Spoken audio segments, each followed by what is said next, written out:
Hopefully.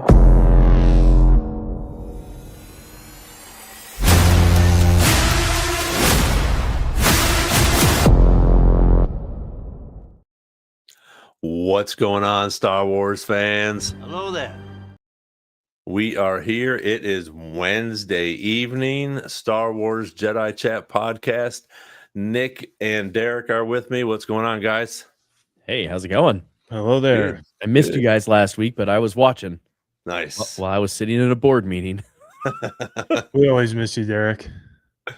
Have to start off here already. Oh yeah, Jarvo's on here already. Appreciate you. Good. Darth Plagueis, what's going on? Max Rebo, he was our first one on there, and so I have to do this for it. It's not like Mike's, but this is the original. This is where the fun begins. Yes, sir. And that is correct. So we got a bunch of stuff we're going to talk about tonight. I'm going to start off with the 50th anniversary of A New Hope. I'm super excited about this. I know actually probably most you guys haven't seen this in the theaters, have you? Yes. But not the original. Did you? You're No, that not old. the original. Of course not. No, Okay, no. Wait a minute. No. But you know that theater in Hermitage, Okay. they were doing screenings of like the originals. Obviously, they were the remakes, but Yeah, and I I think they've had them in a couple years, like I don't know, maybe the 20th anniversary or something like that. I feel like they've had them in theaters before, but this is going to be the theatrical one. Is that correct? Correct. from what I understand, yeah. Now I did see they said there was a theatrical one when I saw it at the Symphony, but Ron, didn't you go to that too, or no? No, I wanted to. I was supposed to go to the one that they just came and did in November. Actually, it was over October, November, over Halloween. We were gone, but yeah, I really wanted to go to that because they had it at the Symphony right here in Nashville. Yeah, that's where I saw it, and it was amazing. Yeah, It was so good. cool. If you haven't had a chance to go see the live symphony with Star Wars, if it comes to your town or anywhere close, go do it. It is like nothing else you'll ever see. Yeah. Max said something about Derek mentioned Alderaan. Oh yeah, I've been there a few times before. I was vacationing there, but I heard it's not easy to get to these days. Yeah, the weather changed. It got really hot really fast. Yeah, but when that happens, the crowds just disappear. Yeah. Oh God. So you guys in the chat, has anybody been to the theater when it came out before? I think it was in I don't even remember the year. Have you guys seen A New Hope in the theater, whether it's been the theatrical one in Dog's 77? barking. I don't know if they've released a theatrical version beyond 1997.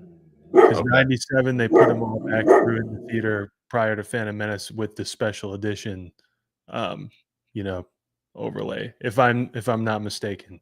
And that was 97, you said? Yeah, the Phantom Menace. And then I have not seen the theatrical one since I was rocking a VHS player, but I've never seen them in the theater. So yeah, Michael will be on later. What is that? Astronaut 110 WW. Welcome. Not sure what G is, but that's okay. Here we go. Derek, do you have you got a chat up there? Yeah, we're good. Nice. There should be yeah, we're good. I got you. I saw what was happening there. Oh, okay. Thank you. You're welcome. Yeah. You were only 2 years old when it came out. If you were born in 75, but yeah, I mean, I remember going. I don't remember every little thing that was in there when I saw it. Obviously, I was only 10 years old, but it was one of my first memories, which was pretty cool. But I think it's going to be really cool for a lot of people that haven't seen it in the theater and haven't seen it in a while in the theater. I mean, 97 was a while ago. So it's going to be pretty cool. And back to the theatrical part, if they do that, I wonder if they'll put it in, even throw it up in IMAX. Ooh, which would be cool. Be interesting. Or the is the 4D or whatever that where the seats move and all that stuff. Oh yeah, I can't do that. I did that for one. I forget what show it was. I did that for Top Gun. When they did it. Well, I was in Nashville still, so I went to Opry Mills and did the 4D, and then did it for Maverick too. So that was pretty awesome. I would love to do it for Star Wars, but I could totally see how people have no desire to do it, or they just can't. Like it's a lot. It's a lot. So about theatrical releases, when there was a they had like the 40th, I feel like they didn't do, if I remember right, didn't do a ton for A New Hope, but they did a lot for Empire, and then they did a little bit for Jedi. Did they put them back? Am I remembering it wrong? Didn't they put Return of the Jedi back in the theater a couple years ago, and then a couple before that, they put Empire in there?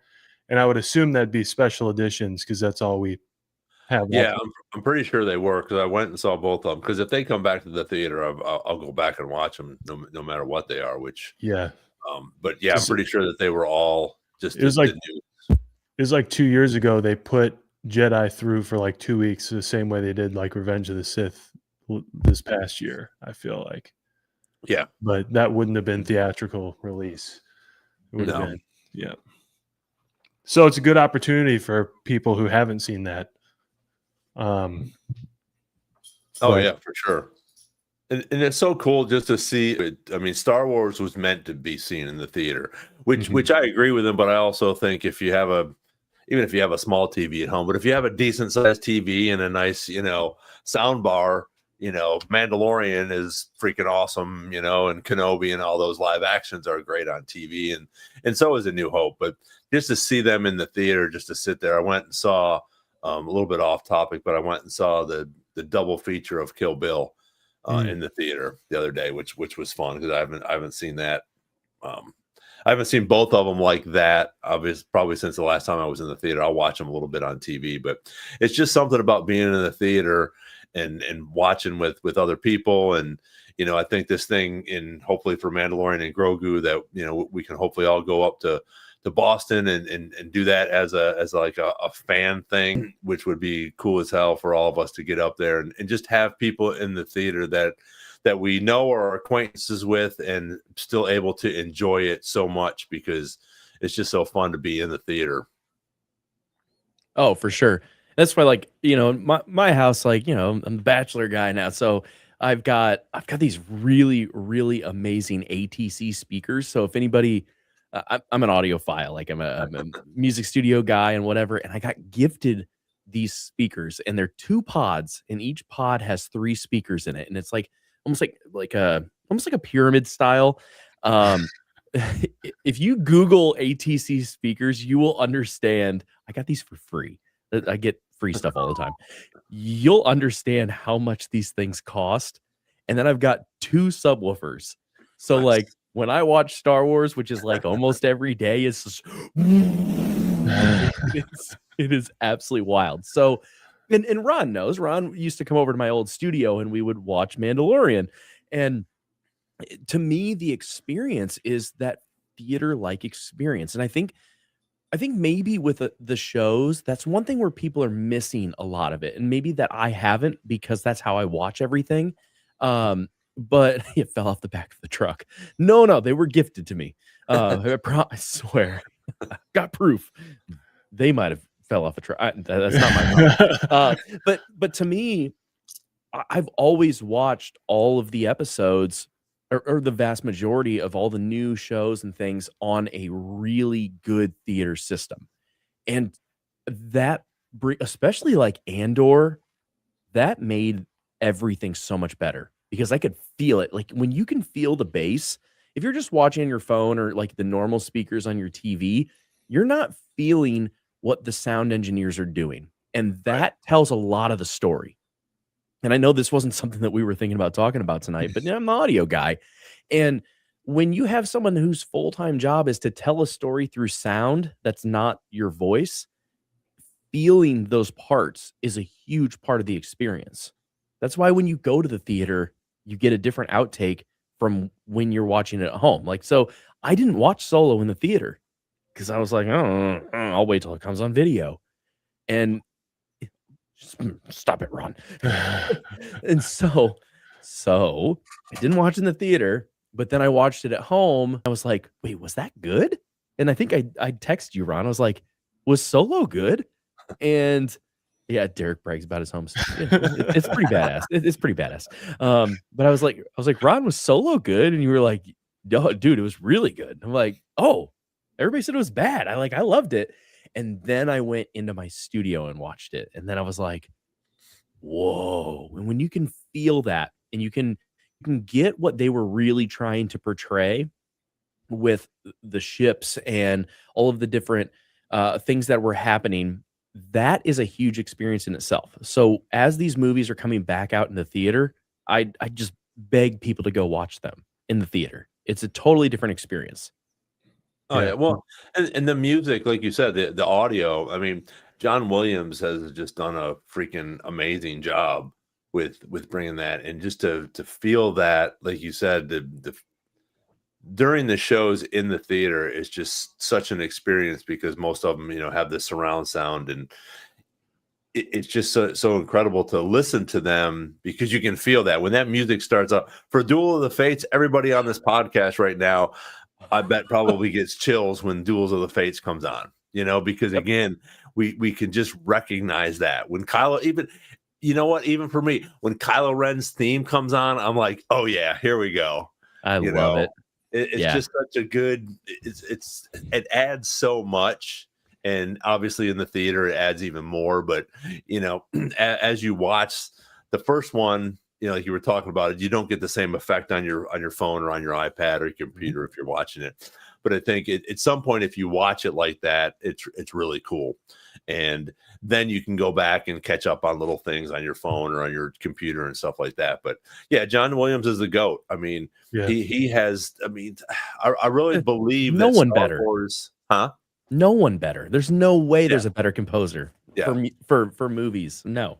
Oh yeah. Well, absolutely. I mean, his background is crazy, but I really believe that. I mean, the music has a lot to do with the success of this as well, because we continue to talk about it. And there was something the other day, Mike showed it. It was a really cool thing with John Williams and talking about the 10-year anniversary for The Force Awakens and Rey's theme and Kylo's theme and just getting it put together and all the things that he's done for that. So audio, absolutely, audio has to be in these movies.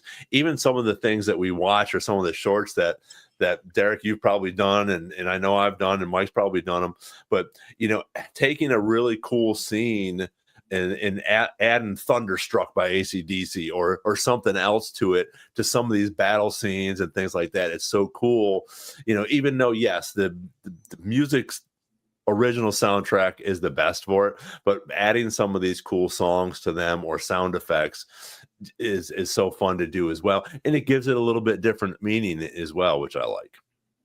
Oh, for sure. And if you are going to watch like on your phone or a tablet or whatever, at least get some good headphones or earbuds or something, because you're missing so much. And again, like, to me, maybe that's why some of the shows that people don't like as much, like Acolyte, the music and the ambiance in that are incredible. And maybe it's also that, all of us like it. We genuinely like it. And but to me, again, like, the more I think about it, it's the experience of watching it and how you watch it. If you're a casual watcher, there's nothing wrong with that, but I gotta feel it. I gotta be involved in it. Yeah, and to your point, Derek, Ben Burt, sound designer, literally probably greatest of all time. Some of the sound design for Star Wars is not only amazing, but like completely innovative for music or for sound design in movies, TV, everything. It's similar innovation that we give credit to ILM for visually, that for whatever reason doesn't get as much, attention. So that was always my dream, was to be sound engineer for like the sound effects and the Yeah. composing for Star Wars. And that was like, it's still kind of a dream of mine. Not kind of, it is. And that's so important because I had an opportunity once where I almost got to go to Skywalker Ranch to do a project, and then COVID hit. Oh, man. Yeah. Tears. But then I'll throw out here, like going to the theater in 1977, I wasn't around. But there was probably a difference as well with, George Lucas and company playing with Dolby, which wasn't a very popular, it was an innovative thing, which takes you back in your seat compared to other movies of the time. Right. And now, everything's got, Dolby, whatever. But I mean, even just designing how the sound is delivered to you was also innovative for Star Wars. And then I've said before, maybe not on the podcast, I personally think John Williams is maybe arguably the greatest contributor to Star Wars maybe ever. I know that's a hot take because, like, obviously George Lucas is there, but like, I don't think it's a hot take. I think he's the greatest contributor to Star Wars maybe ever, and I don't think it's close. I think Star Wars would not have been Star Wars without John Williams. Correct. Right. Yeah, I think it just wouldn't have. I think you can do a lot with Star Wars and interchange a lot of people. John Williams is never ever going to be one of those, and we're going to feel it when he's not there for the big one. We get a big movie and he's not there, we're going to feel it. Not that people haven't done a great job; it's already happened. But like Rogue One wasn't John Williams, or Mandalorian wasn't either. Mandalorian wasn't, and they've done a great job. But they're so different. And Jedi Jarvo said about Mon Mothma's wedding dance, epic. Yeah, epic. That scene was made from the music. Mm-hmm. And so I just feel like John Williams has made Star Wars more than maybe anybody, and I'm shocked. I feel like we don't ever talk about him, but I could do we could do hours on him. Yeah. I could have a whole podcast just on him. We could run down his discography just in Star Wars and be transported right into it. I've never listened to like George Lucas talk about Star Wars and feel transported into it. I feel like I'm learning something, but like whenever you hear John Williams talk about like you were just saying, The Force Awakens thing, like talking about like what feelings he got about writing certain themes a certain way, you're like immediately in it. And I don't know. I think the spirit of Star Wars lives with John Williams and always will. For sure. Like, could you imagine if Danny Elfman was doing Star Wars or something? Like, Danny Elfman's an incredible composer, and like his stuff, but it's Tim Burton for sure. But like without John Williams, Star Wars in 1977 might have just been like big Flash Gordon. You know what I mean? Wow. And that's something crazy to think about. But true. We didn't even have this on the docket tonight, and it's not even on the list. How did this happen? I love it though. Like, Jedi Jarvo said the vibe. Yeah, we need to get I'm excited about Mandalorian and Grogu because I think that I can't think of his name. I'm not even going to try it, but I think he did a great job, and I think they're bringing him back for this as well. Correct? The music director, whatever you want to call him, that did. And I think, like you said, there, it's so unique. They're so different, but he that does a good job as well. So whoever, whether it's the producer, the director, whoever is conducting this stuff to be put in these movies, or maybe it's Dave and John, to be like, okay, this is the feel we want, and again, the vibe that we want. Like Jarvo says, it's so cool. Even without John Williams, we're still able to get some of these really cool live action things, like the Mon Mothma scene. So again, we're from Andor, so we have so many different things to pick from, and the quality, I feel like, Derek, like you said earlier, The Acolyte. People hated on it, but go back and feel the vibe about what was going on while you were watching that, and turn it up a little bit. It's just it's incredible, because if you were to turn it down or take the music out, it's crazy. What a difference it would make, or if you put some different music in there, you think either. So, and to be Right. fair, like comparing, I know I said like they've already put other people in there. I think they've done a great job, and to compare them to John Williams is like really unfair because he's true. But so I don't want anyone to think that I think the Mandalorian guy doesn't do a great job. He does a fantastic job. Again, the soul of that show, you feel it immediately when you hear the music. Because it's kind of unfair to compare them to, like, it's undisputed at this point with John Williams that he's Right. It's like not even close. So Well, and we were just talking about Acolyte, and Ron brought it up again. Like Michael Abels did all the music for Acolyte, and Michael Abels is like he's known for like Get Out and Nope. So he is a big, almost like a hip hop like suspense thing. Interesting. And to me, what was really cool with Acolyte, because I'm a musician, that's kind of where I dissect things. I'm like, this is something they've never done. And there was so much pop culture in the music of how they did it that I think it just got overlooked because of, we've talked about the bad publicity and, things that happened. That's okay. But then going back to John Williams, I want John Williams' son to do some stuff for Star Wars, which is Joseph Williams. And I don't know if you guys know, this is a deep cut. Joseph Williams is the singer for Toto.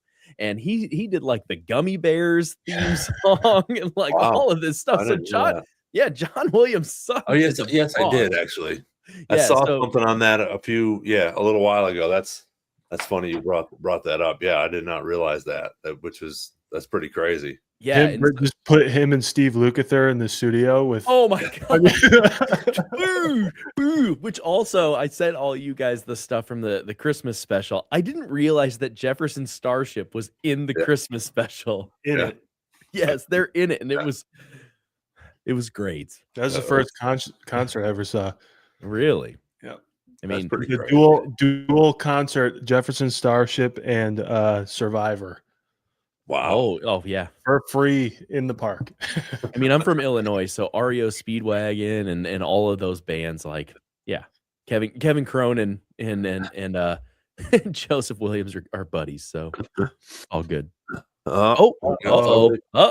Ladies and gentlemen. Hello. Mikey. There he is. Hi, buddy. I'm gonna do this one more time. This is where the fun begins. Hey, you can stream now. I'm here. No. There we go. We got dogs barking again. Uh-oh. This whole thing collapsed over there. Camera. He bailed. I'm out. As I'm sure all of you can attest, is when you're not there for a week of this podcast and you're listening in and you're like dying to give your 2 cents on what's happening. Yeah. I mean, the whole John Williams stuff is great. So don't let me impede this conversation. Keep it going.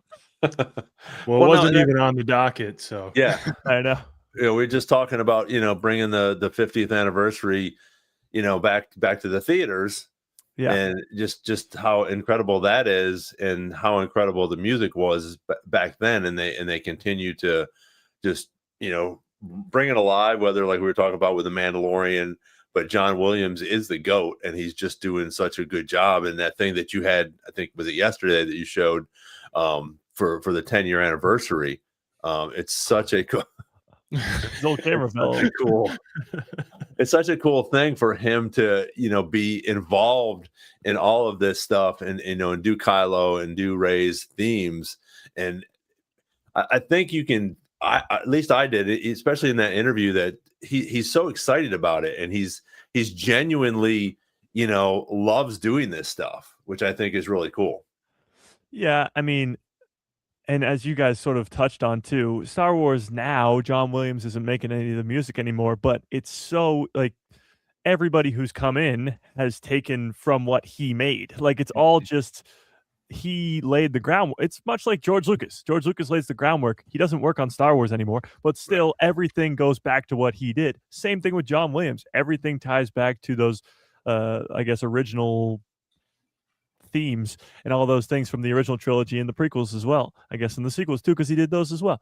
But when we talk about the Mandalorian and Grogu movie, it was a big risk, you know, to sort of do something pretty different with the Mandalorian. There was a lot of risk with the Mandalorian involved, but the music, it's different. It's very different from Star Wars, and it's awesome. I mean, I just sit there sometimes going dun dun dun dun dun dun dun dun dun dun dun dun. Like it's so good. It is. It's so good. And like both Nick and Derek said, that it was just it's so meaningful when it's on that screen, and you're able to feel those things with that. John, you know, obviously he watched these movies as he went along and composed this stuff, and everybody, whoever it is bringing these people in to do the Mandalorian and some of these other, you know, Rogue One, obviously these directors or producers that are bringing them in are like, okay, we need something that's going to grab this audience, and it did, and it does. And I think that's pretty awesome to keep that going as well. I will say, because since last we convened, me and Sam have watched Kenobi. Oh, and I know Nick and Ron say Kenobi's their all-time favorites when it comes to those live action shows. It's so good. I mean, it's so good. I forgot. I was worried for a second. Really no. It's so good. Keep that up. I know. It's even better than I remember it. Like the Reva stuff is still the Reva stuff, but when you're not dealing with the fandom going Reva sucks all the time, it's her character is perfectly done. It's a youngling who survived Order 66, whose one goal is to take revenge on Vader. She gets so deep into the Empire that she becomes an Inquisitor, the Grand Inquisitor at one point in the show, and then she turns on Vader. And all those 10 years of hard work were for nothing because she gets absolutely destroyed by Vader, and it's awesome. But that's besides the point. Going to the music side of things, the music in Kenobi, and I know they brought John Williams back to do the main theme, but he doesn't do the entire score. So the music in Kenobi is awesome. Mm-hmm. Specifically, the final fight when they meet on the planet, forget the planet's name, but Vader goes, "Did you come to kill me, Obi-Wan?" And he goes, "I'll do what I must." And then he says, "You will die." And then Obi-Wan hits the stance. When he hits the stance, it's like this beat drop of this incredible soundtrack. And it's like everybody wanted it to be Duel of the Fates or Battle of Heroes, but it shouldn't have been. It's the same reason that it's not Duel of the Fates in Revenge of the Sith. It should be something different, and it's awesome. It is for about 5 minutes in Revenge of the Sith. True. Yeah. Then it turns into the da, da, da, da, yeah. Da. It goes one, and then it sandwiches each other. Yeah, which is great. Yeah. Duel of the Fates pops up a couple times in the prequels, and it's always like the perfect time when he's going across in Attack of the Clones with the speeder bike's going to kill the Tuskens. Yeah. It's genius. It's John Williams genius. But that theme in Kenobi is really, really good. So, and then you have the Kiner brothers who do all the animated stuff, who are great too. Yeah. I think is it Giacchino? I don't know how to say it. Michael Giacchino did Rogue One. And his son did Skeleton Crew or something like that. Yeah. Oh wow! I had a 3-song rotation that I would have to play at some point before a basketball game. It was Duel of the Fates, Battle of the Heroes, and Anakin's Dark Deeds. That's awesome. And by then, you're just ready to do some younglings. Well, somebody else said that in the chat too. It's great workout music. Mm-hmm. You know, it is. It's good, inspirational. You know, and it's so good that what's going on. It's so fun. Nick brought out the whole jug of water tonight. Nice. I know. And I apologize that I had a quick lapse. Somebody knocked on my door and my dog just ripped my whole setup off of the desk. And I just went, no! And so like, I can't believe my laptop survived. I have a whole nother setup back here. Everybody's like, I saw some people making fun of Derek's home studio. That's back there. That's on the other side because we don't get the nice stuff, do we? This is nice. This is nice, man. It's a $1,500 laptop, and come on, no. So like, you know, I had to have the cool scenery behind me, but it was like, oh no, what am I gonna do? It was that whole shock and awe. I felt very like, oh, Star Wars, my Alderaan just blew up. What are we gonna do? Another thing that you guys were talking about before was home studios, like Derek was talking about. And I always say, like, I love seeing Star Wars on the big screen.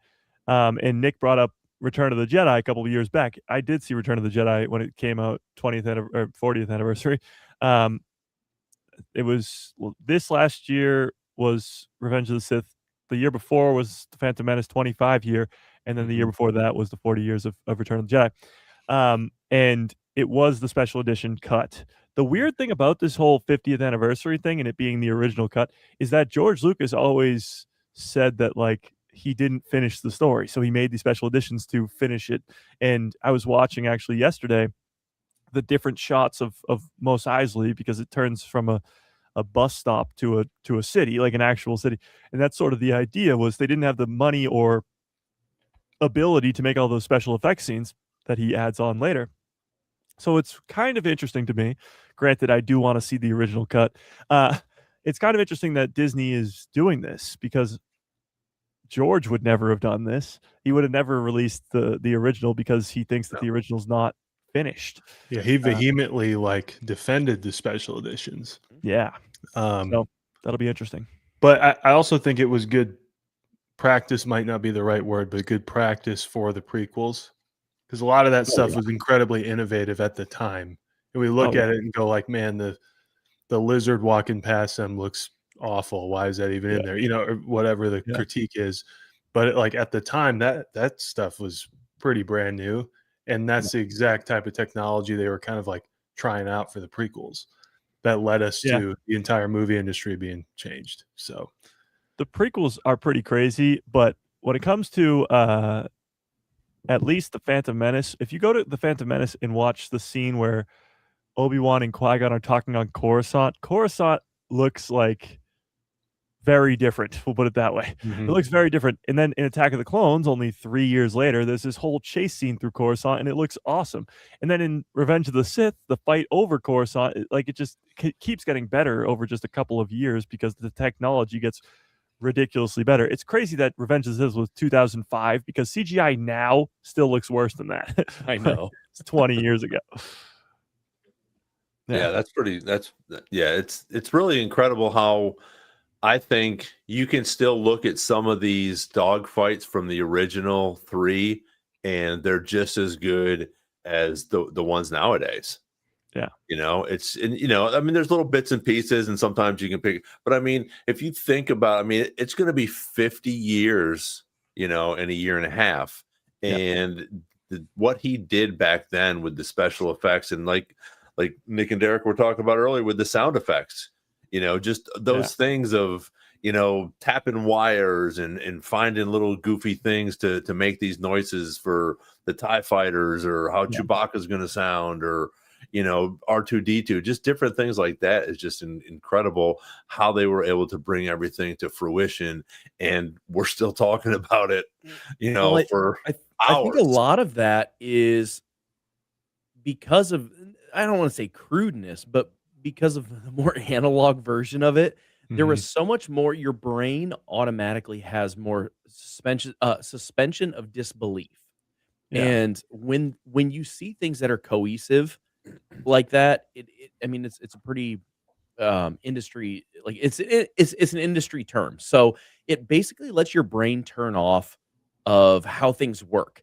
And so now when we've gotten so much realism, when we see something that doesn't quite fit with that realism, we're like, oh, that didn't look as good. But when you have the older movies, it's way more cohesive, because it's like, oh, well, everything wasn't perfect. So you almost naturally shut off. I know this is like super weird, deep stuff, but I think that's why the old movies stand up so well, is because the suspension of disbelief. And I'll throw in there, when I would show my friends Star Wars who hadn't seen it, for example, like in college, I had the, really popular like box set of all 6 of them that had a DVD and a Blu-ray in it. And I was like vehemently for watching it on DVD, especially the prequels, because when you'd watch like the prequels on Blu-ray at that time, it kind of had that weird, like every person looked hyper real and then everything else was kind of like obviously CGI. But when you watched it on DVD, which is what, at least Attack of the Clones and Revenge of the Sith for sure came out on, it was much more cohesive. And I feel the Right. same way about like VHS for the original cut, that VHS, whatever you call box set that has like Yoda on it. Yep. And the Stormtrooper. I believe those are theatrical releases, but the whole thing just it works. And there are some things in the special editions that don't fit, and it's like like you said, Derek, it's like you're trying to read a sentence without vowels in it. It's right, your and brain kind of it's works. yeah, it's like when they go into the city and you see all of the new CGI stuff done with with whatever creature it is where they're riding, they look like a dinosaur, and all in the speeder going across, it doesn't work as well because there's so much of a shift. It's so Mhm. Yeah. different. Where it's too different, and that's where I love seeing the old theatrical releases. Mhm. Yeah. I mean, what's really cool about the original Star Wars 2 is that, like, well, I'm assuming they're gonna enhance it. Like, it's not gonna be the grainy non 4K. Like, But I it'll be love the grain. Yeah, give me analog. Let me I don't feel know. it. It is funny though, because when you think about Star Wars, most times people just think George Lucas and George Lucas and George Lucas. But we talked about John Williams already. You guys, I heard, talked about Ben. Is it Ben? Ben Burt. Yeah. Ben Burt, yes. Ben Burt, who, if you watch any of his behind the scenes stuff, it's like that guy was a freaking genius, making up all those. Like, he has to make noises that don't exist. Like, how is that even possible? So that was really cool. But it literally took an army. It took an army to create this great franchise that we have, and it still does. Like, these movies, like, people get credit, John and Dave, and deservingly so, but it takes thousands and thousands and thousands of people to bring these to life, not just composers, not just special effects people, but yeah. Mhm. Oh yeah. Well, and that's like with the sequels, they're beautiful.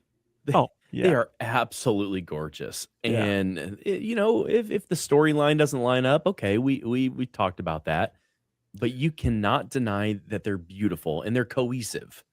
Oh, And yeah. that's my thing is like if you look at the originals and then the sequel or the prequels and then the sequels, if they all line up the same, not even like, oh, they look like the originals, they line up in their three sets, that helps me get into the mode of like, this is where we're watching right now. But that's almost where I don't love when they redo them too much. Mhm.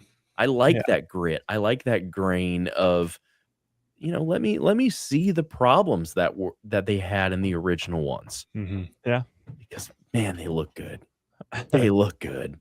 I don't want CGI in the originals. I also love this is kind of goes with two things about the originals. One, George Lucas was apparently adamant about everything looking really lived in, except for Imperial stuff. Mhm. Yeah. And science fiction at that point was very futuristic and everything was polished. And he's like, no, Yeah. everything needs to be dirty and lived in. This is a world that's been here forever. We haven't even seen the real story. We're coming in, late. And that's cool. But another thing like that's cool is if you notice in Rogue One, I feel like they made an effort to make everybody look like they were from the 70s. Like a lot of the rebel Yeah. Yeah, the pilots and stuff mustaches had and like stuff. 70s facial hair, sideburn, like Yep. all that kind of stuff. Oh, yeah. Those are cool things that I hope kind of continue. I feel like that was a way to keep it cohesive. Yeah. If there had been people in there that kind of look like, the fashion or whatever of today, might not feel cohesive, but it feels like that same lived in 70s vibe. Mhm. Yeah. With a movie so close to the original, that makes sense. But Yeah.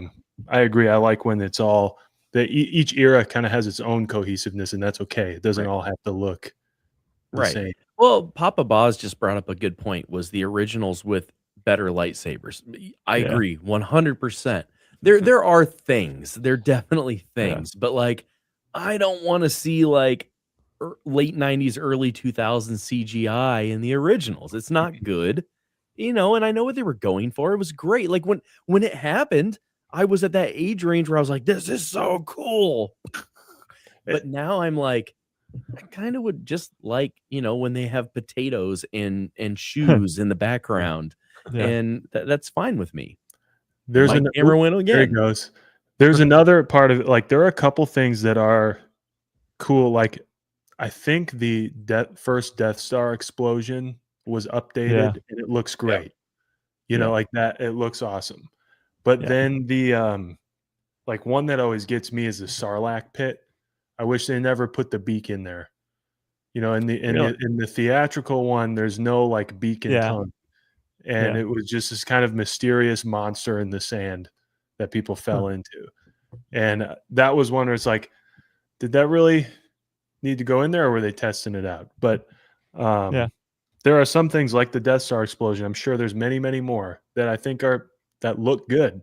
But it's when it's kind of superimposed over it that I agree with Derek. Like I don't want the Sarlacc to have a beak.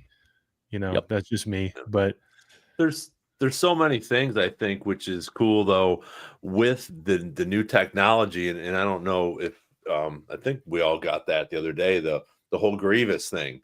You know, I said that out to everybody. It was so good. Yeah. If you haven't seen the fan fiction on Grievous, it's pretty crazy. But those are cool things that we get to fill in with, and just like the lightsaber duel that Papa Boz was talking about, you know, and I wanted to welcome him and Lane and well, it's a couple other people jumped on here.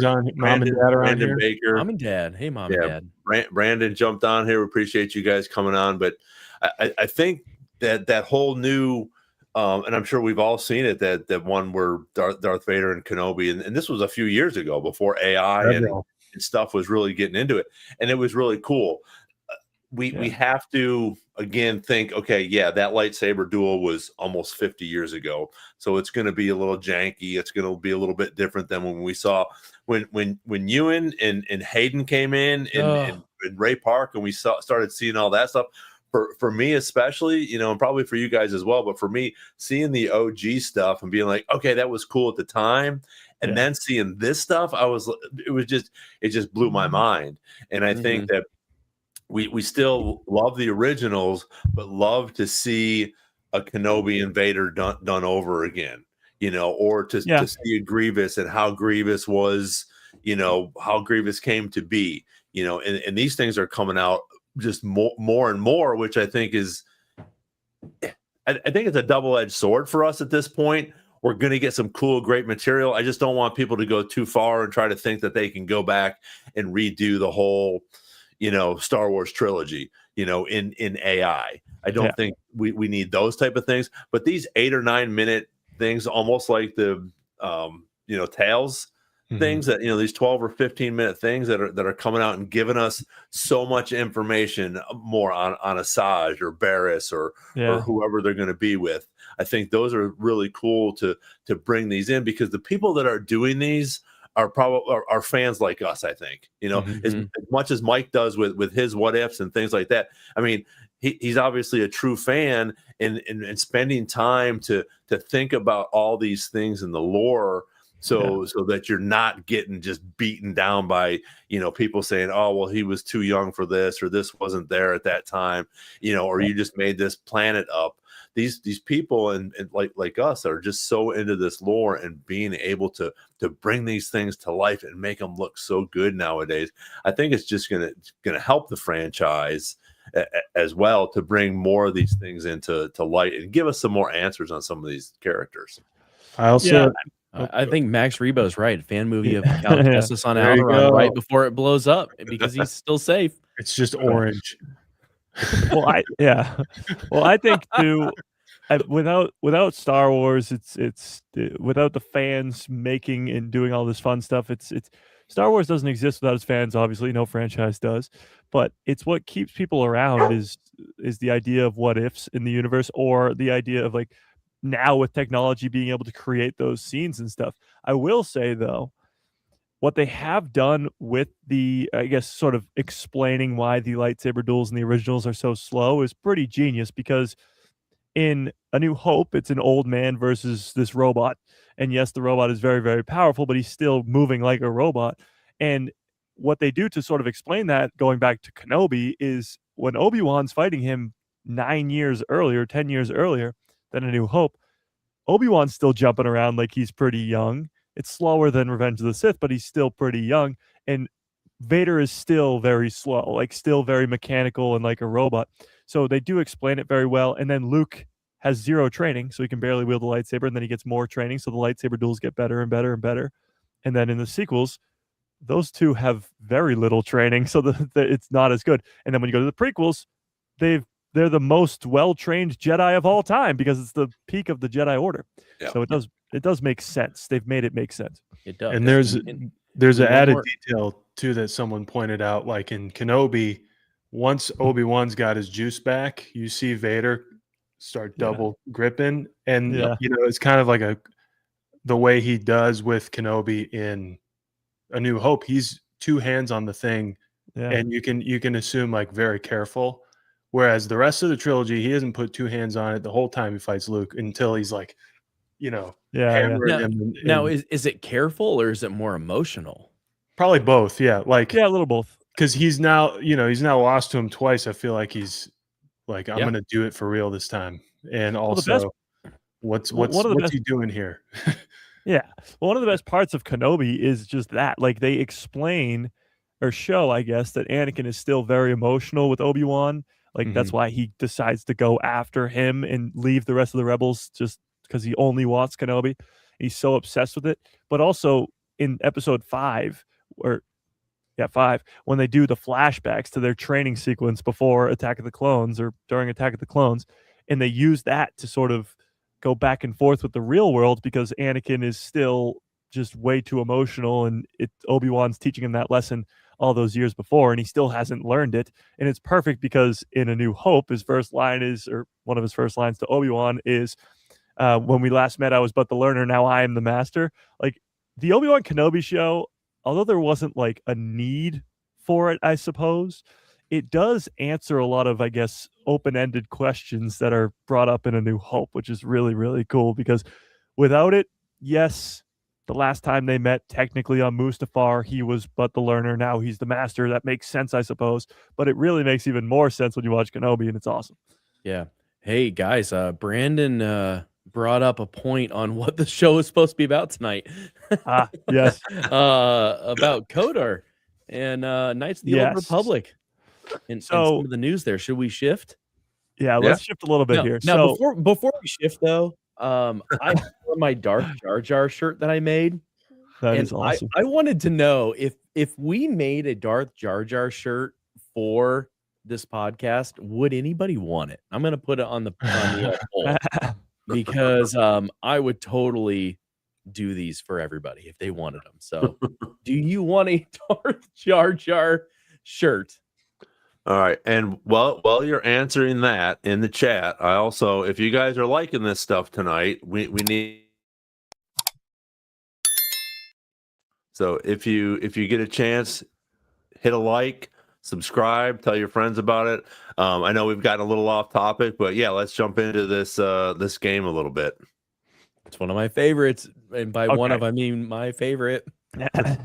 So the big news is that tomorrow is the Game Awards, and many different people are reporting that there's going to be a big old announcement / maybe even gameplay or trailer at least for a Star Wars game. And most reports are suggesting that Star Wars game will end in Old Republic.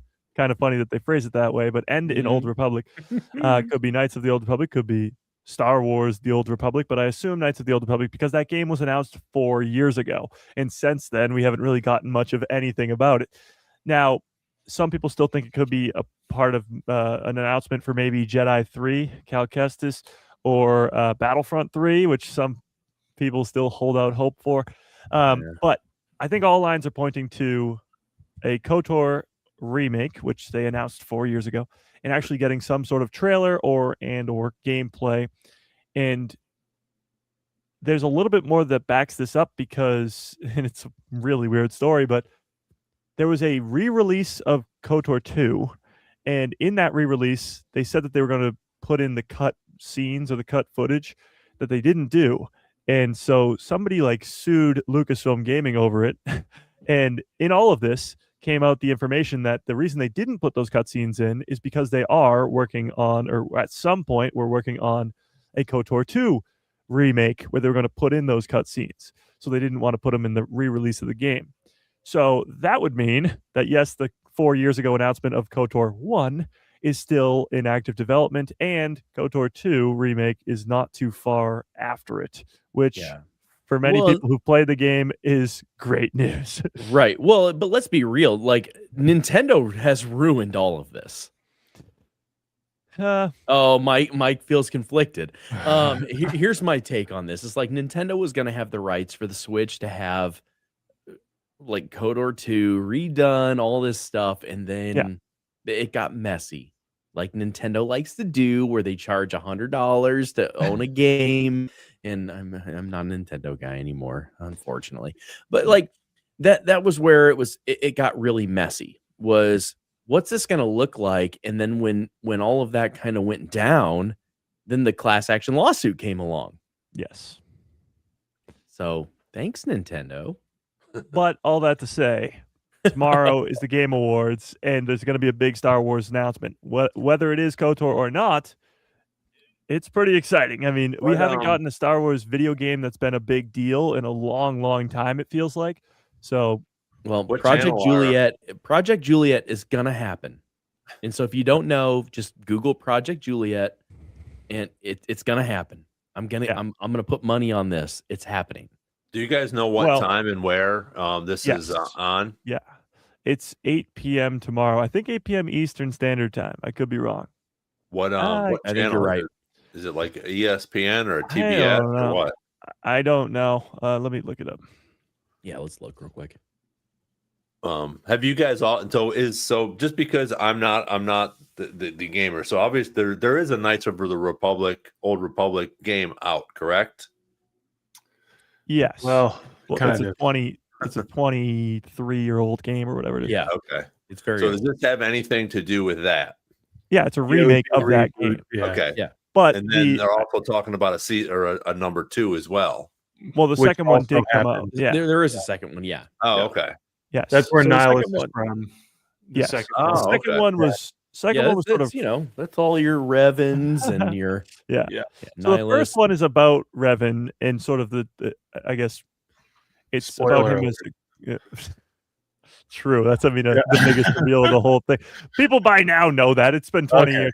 Okay. So it looks like Prime Video, YouTube, and Twitch. Yeah, that's what I'm seeing too. It's on YouTube for free, and then you can watch it probably on Amazon Prime. Wonderful. So KOTOR brings in all the Old Republic characters like Darth Revan, who's a fan favorite character in the first game. The second game mentions Revan a lot, but it's mostly about different characters, and Nihilus is involved in that too. The thing with KOTOR 2, though, was it was pushed out too quickly, so it wasn't really finished. The developers wanted more time with it, and that's why there's all these cut scenes that they talk about and all that. The thing with so good. God, let's be real. It was so good still. The thing with the remake, though, is that it will be canon. That was what it was announced. It's a canon remake. Yeah. So it will be the first time we're seeing the Old Republic era in canon, which is a huge deal. Oh, yeah. Mm-hmm. Which I think I said, and maybe I didn't, but up here, I think I did. With all of the Lego stuff coming out with Revan, I was like, this is going to go back to KOTOR 2 and having all of this be canon. Yeah. Yeah. Well, and in their announcement, so somebody go back and watch it.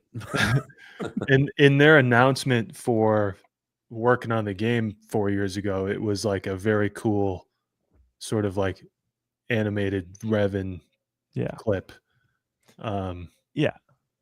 It's like pretty much. And they've been selling his action figure Lego helmet ever since then. Ron Jacob has his helmet. Yeah, you know, that was made in the last couple of years. That wasn't a 23-year-old thing. So they've been prepping, like you said, Derek. I think they've been ready to canonize it, but it depends. Like, you know, will it be a step-by-step same game? Do RPG? I don't know. I'm not a gamer anymore. Do RPGs play well anymore? Like, Yeah, Is it Yeah. for the audience, But like there is a big open RPG world on- is what everybody wants with Star Wars. Yeah. Like everybody wants an open world, a true open world. Not like I mean, I didn't even play the last one, so meh. Well, going back to KOTOR, the problem with that story, and if you're going to make it a canon story, is it has alternate endings. So I guess that can be a problem or a good thing. It's kind of like the Cal Kestis games where you can upgrade Cal Kestis in different ways, but when he comes over to live action, he's going to be one Cal Kestis. Yeah. So with the game, it has multiple different endings. You can choose, I guess without spoiling it, you can choose to be a good guy or you can choose to be a bad guy at the end. And that alone changes the entire story. So if you're going to make it a canon story, it kind of has to have one definitive ending so that people can follow that story. Yeah, and to me, like, I just don't feel like it has to. Where I No. understand what you're saying. Where, like, I think the two story paths can both be canon. Well, that can't be true. Well, but if they write it well enough, there's a way Yeah, it could be. And well, like, I know what you're saying. I totally Yeah. know what you're saying. But like to me, if you make it where it's like this person is gone, if they go to this path and they become, it's Anakin, Darth Well- Vader. There's things. It's true, but there's no version of Star Wars, at least canon version of Star Wars, where Anakin doesn't turn into Vader. I will say it would be really cool if they did that game with an open ending, and then they go back and tell the story years later, and then they give their definitive ending. So as the fan, you can make your own ending, but as the studio, they decide the fate themselves. And honestly, they could use it as sort of like a feeler, like what do fans like more, and then we're going to do that type deal. It's interesting because we've been talking about the Mandalorian in the Mandoverse and how they're doing Thrawn and the Heir to the Empire and all that. That's all just stuff from the 90s. It's from the Heir to the Empire trilogy. They're bringing all these legend aspects over. Now they're just doing it with the video games, where we're getting from again the early 2000s and late 90s. We're getting those video games coming over to canon now, the Legends games. Which is Now, Mike, what would you, if you were the person like in charge, what would you want to see happen that makes it canon? Who says I'm not in charge? Somebody on my live stream. Somebody on my live stream on Saturday. Somebody on my live stream on Saturday. If you were like perfect world, you get to pick like the ending that happens in KOTOR. What would you pick? I mean, obviously, I'm dark side, but like, I think you're pretty objective when it comes to what makes sense for the story. Where I'm like, I'm dark side, whatever. Yeah. What would you pick? Honestly, it depends on what you're going to do after it, because KOTOR is just one game, one story. If you want the characters to continue and to continue in a more interesting way, I'd say, go the dark side route.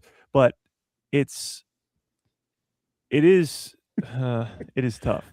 It's such a great story. But if you go with the dark side, you're literally creating like the next galactic empire, and you're using the Starforge to do that and create an army, and you're just becoming straight up evil. So to continue that story would be like the end of the prequels. Like it would be Order 66, Palpatine level. This is bad guys win.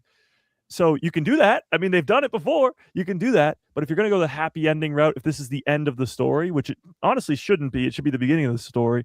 But then maybe they won't do that. Now, is there a way that you can mix it where it becomes the beginning of the story? Where like, yes, especially with Revan, there's so many legends with Revan. And Nihilus like eating everybody and all this stuff. Well, and they've pumped. Sorry, go ahead. No, go ahead. No, I want to hear what you have to say. Well, they've pumped up because like there's a separate thing just called The Old Republic that's out there for like PC and stuff that they've pumped in all kinds of Darth Malgus stuff, which is a different, thing. Yeah. But like they've already actively done a lot with that stuff, but not really gone super hard. And so I feel like they're separating the KOTOR stuff for its own sort of era that they don't want touched by the Old Republic stuff. I mean, they went and made like a 10-minute long cutscene on YouTube, cinematic, of just like Malgus and a couple Jedi fighting, and then that's it. And from what I've understood, I haven't played it. I've heard the game itself is pretty underwhelming. I wouldn't say that. Yeah, and I'd say whelming. it's even. It's even. Yeah. So It's like pretty even. I think KOTOR is going to be its own thing, and they're going to definitely, in my opinion, use it to start the story. Which I don't know how that changes KOTOR unless you're going to count. Yeah, I don't know, because if it centers around Revan, they're not just going to like be done with Revan after the game. Well, and I don't think it'll center around Revan. It's just that he's such a massive part of this. And he's my favorite character. I got a tattoo on my arm of Revan. Like he's my favorite character, and it comes from the Legends books and KOTOR and all of this stuff. But you have so many complex stories within there that they can develop. Yes. The problem though becomes that the first Knights of the Old Republic game starts sort of in the middle of Revan's story. His memory is wiped. He's a good guy, but he has so much story before that. Like he's a Jedi, and then he's a bad guy again. Then he's a good guy again, all before the game even begins. So if they're gonna do movies, if they're gonna do shows centered around this character, you could do it like they did with the Skywalker saga, start smack dab in the middle and go back and tell prequels and go tell sequels. Sure, you can do that. So great. Yeah. Give us 9 movies on Revan. Yes, I agree with you, but would you prefer them to do it in chronological order now that they have the opportunity to, or would you want to see middle of the story, prequel, sequel? Yep. I want the original. I want the original style. It's interesting that you say that because they just did the High Republic books and they did the exact same thing. The High Republic books start, the first phase is the middle of the story, second phase is the prequel, and then the third phase is the sequel. And that's why I love them. Do we see a pattern here? Do we see a pattern? The pattern is we have no idea how to go in order. Yeah. And Max Rebo said, would he kiss his sister? Like, does Revan have a sister? Well, speaking of, I think so. Speaking of High Republic, I do think it's an opportunity for them to kind of shore up the timeline a little bit too, because like, is there really a reason that Knights of the Old Republic needs to be 20,000 years prior to, or like some of these characters need to exist tens of thousands of years prior to the movies? I don't know. They might be able to. I always thought they brought in the High Republic for a reason, which was to like sort of extend the timeline and get us a little closer. Yeah. And then we haven't really felt like it was better storytelling. Like it was more so like a very complex storytelling of this is more, in literary sense, like this is how you tell a story, which is Star Wars hasn't necessarily done. Yeah.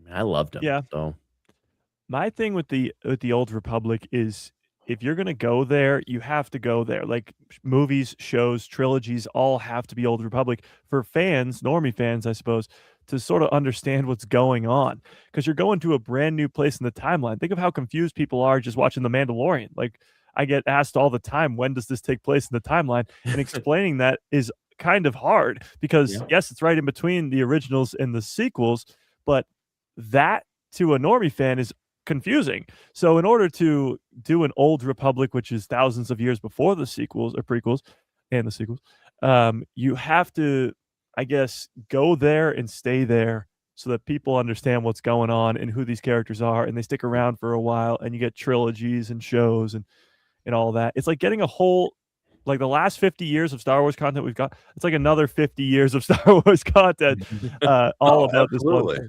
Yeah. Well, and maybe Ron can weigh on this because he's the Funko Pop master with this. But like, I just found, I just pulled down my Revan. Nice. And this is the Gaming Greats Revan. Yeah. But also we didn't even bring up Malik. So like, can you have Revan without Malik? Well, in the games you can, but in the books you can't. Right. Well, no, I mean, even in the games. Well, yeah, but yeah, he's super important. So like all of this stuff is happening with Revan, with Lego and with other things and all these rumors. but we have not heard anything with Malik. And Malik No. is as important with the Revan story.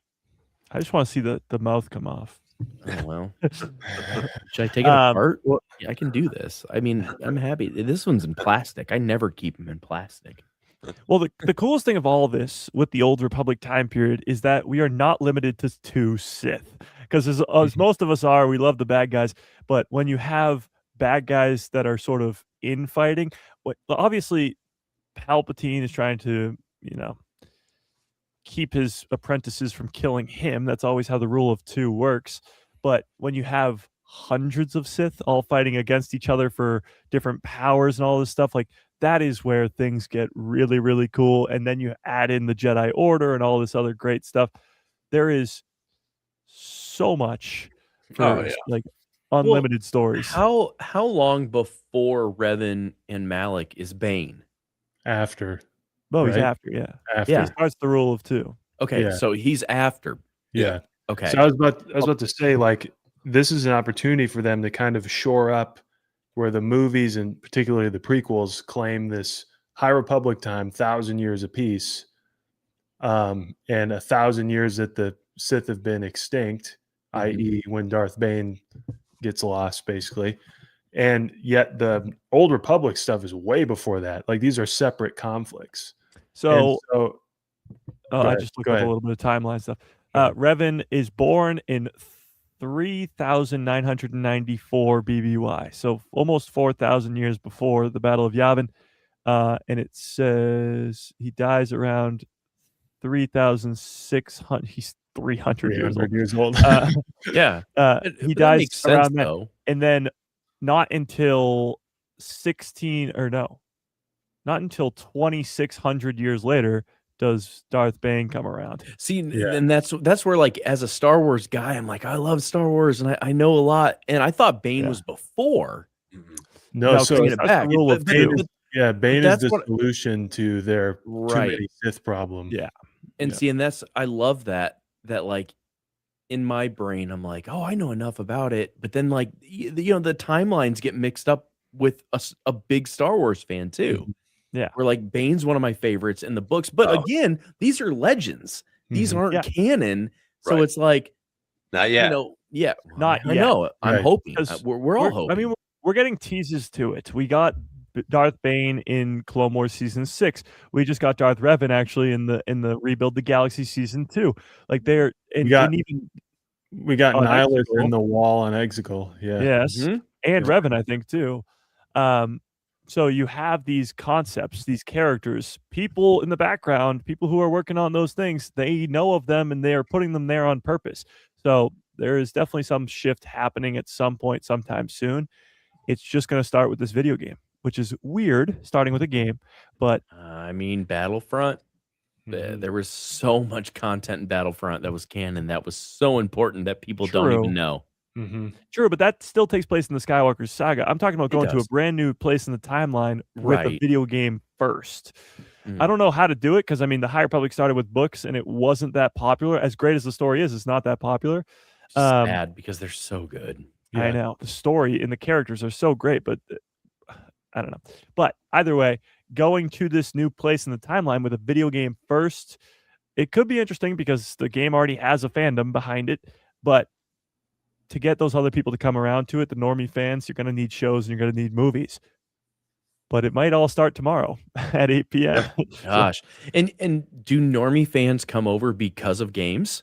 Like, could that Some. happen? Some gamers who like check out the game because it's maybe a popular game or whatever. Yeah, for sure. But not there's different versions of a normie fan for Star Wars. There's people who only watch the movies or only watch the live action shows. It fully depends. But there's probably some people who love playing video games, not just specifically Star Wars, but just video games in general, and they'll check it out if it's a good game. So, yeah. Oh yeah, and I think that's it too. Like even with the Funko Pops, with the Black Series, they have a Darth Revan. They have some of these other gaming characters, in the Black Series. So obviously they're wanting to do something with these and bring them hopefully into canon. so that we can start building on them. And I think that, like you guys said, that could be a whole 9 more movies for the High Republic, and then come down and do a movie just on Bane and his rule of 2. I mean, that would be freaking amazing. And I think it's at some point they could probably do that. Maybe the Bane could be a live action or just some sort of spin-off. But yeah, with everything that they have in the books and in the games for this Knights of the Old Republic and High, it just, there's so much that they could do with this. But we have so much more that we're already doing. So again, Mike and Nick will still be around, but by the time this stuff comes out, but Derek and I will. Hey. Whoa. Let's pump the brakes there. I'm only 40. Come on, well, that's man. the thing. We're not talking about like 40 years from now. We're talking like we could get this game, if there's a trailer for it, by 2027, like 2 years from now. Oh yeah, that's sure. That's Ron and I's prime, I guess. But even then, the shows and movies, we could be getting them by 2030. Like, you're talking maybe 4 or 5 years from now, not that far into the future, because this Mandoverse stuff is going to come to a close at some point in the next half a decade. And then they're going to have to go to the next thing. And the next thing is going to be post-sequels and Old Republic. Yeah. And they're going to probably go there in the next 5 to 10 years. Yeah. So it's not that far. 10 years ago this weekend, we got our first new Star Wars, Force Awakens Sequels. and since then, think of how much content we've gotten in the last 10 insane. years with COVID in there and with some like strategic breaks. Yeah. So now that they're running, seems That like is full crazy. steam ahead.